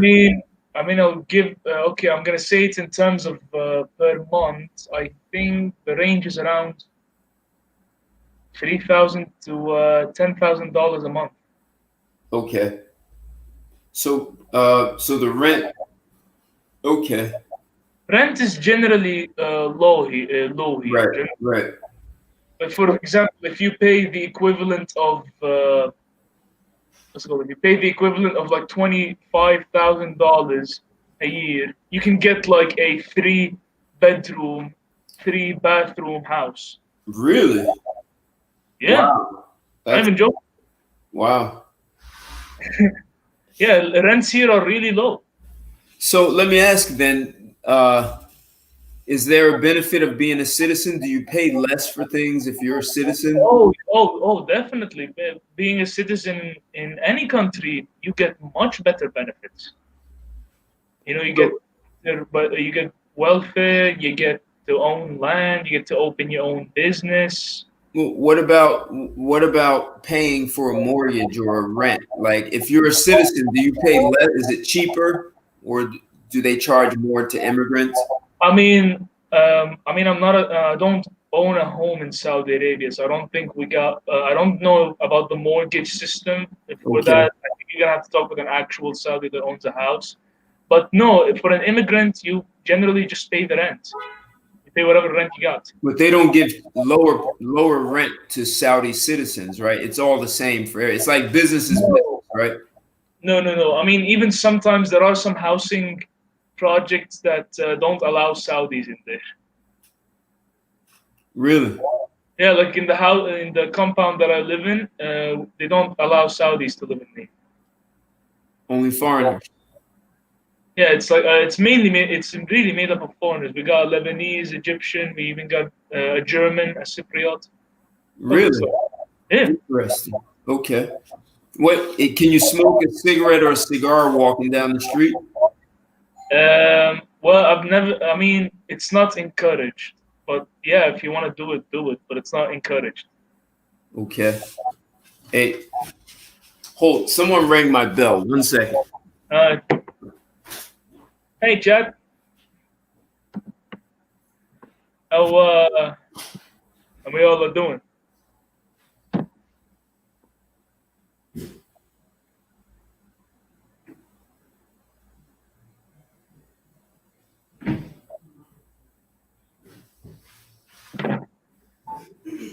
Well, this is fun. Hey, sorry about that. Um, so, man, we've kept you for a long time, man. I really don't have a problem. All It's right. So this has got to be the last question. Is there MGTOW?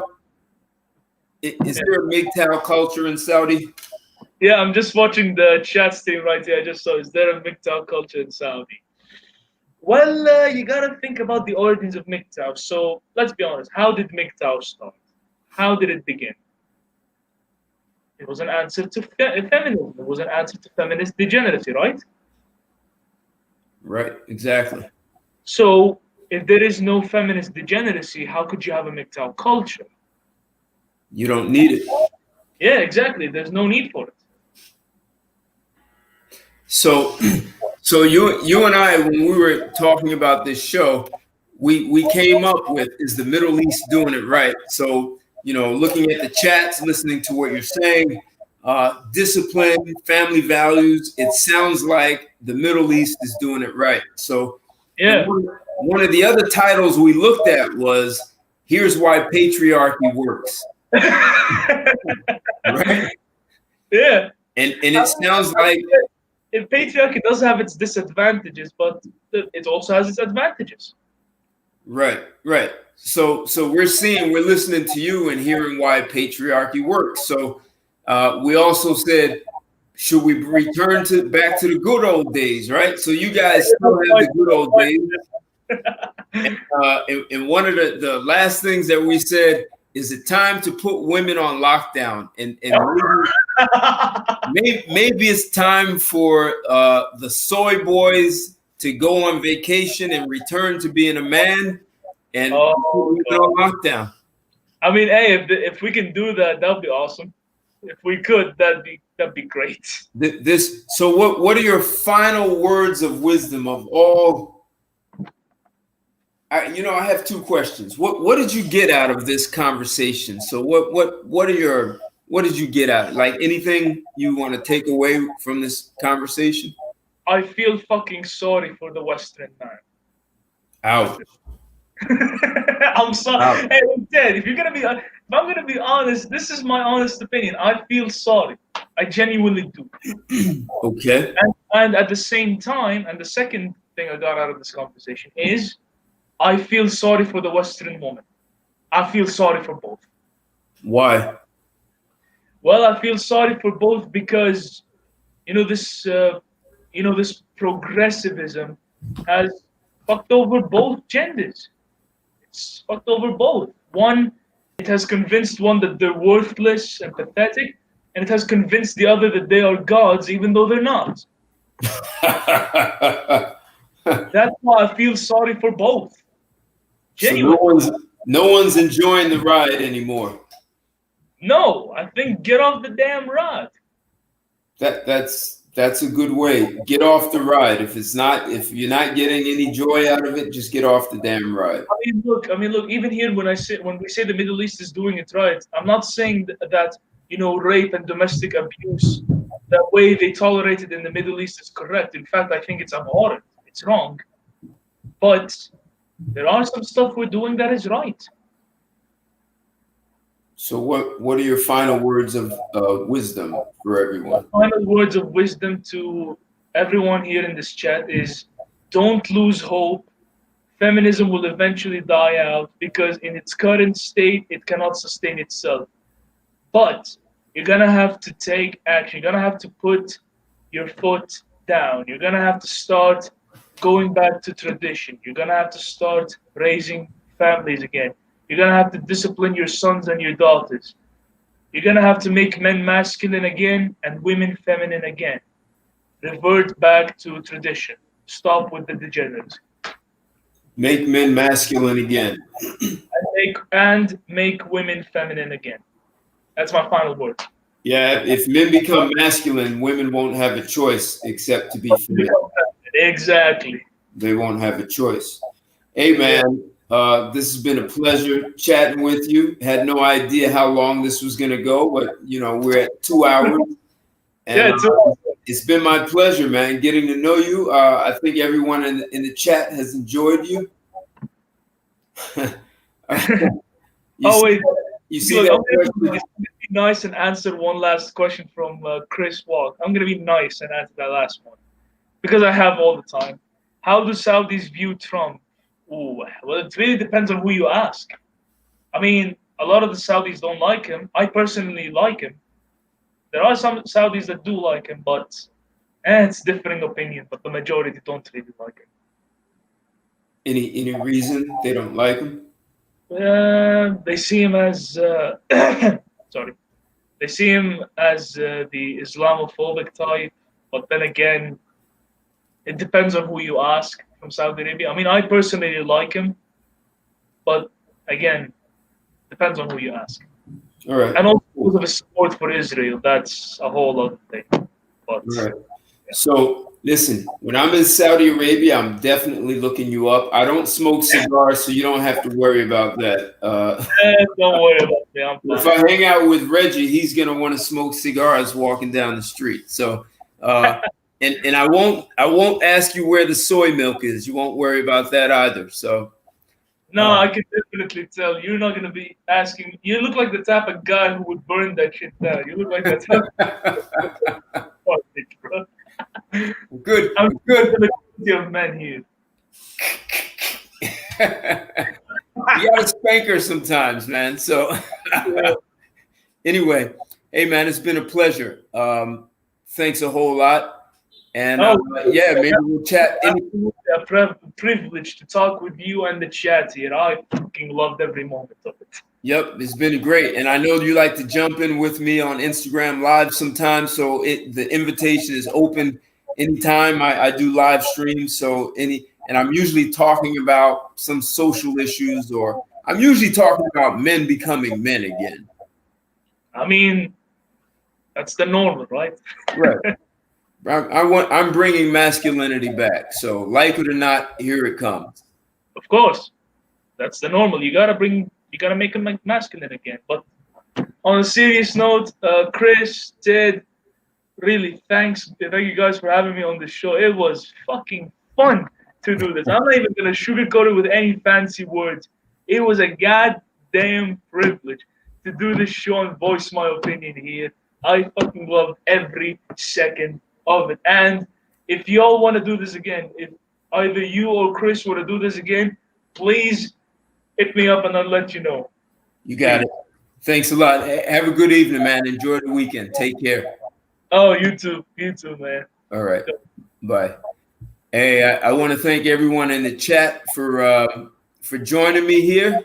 This has been great. Love when you all step in here and ask your questions. It's very engaging. Love it, love it, love it. So if you all have any ideas for future topics, I definitely have to give a big shout out to Chris Walker for introducing Khalid here. He even introduced me to Chris Cantu. So, and you know Chris already. Yeah. Chris Cantu. Yeah, I already know. And the thing is, I actually talked with Chris Cantu about doing this show here.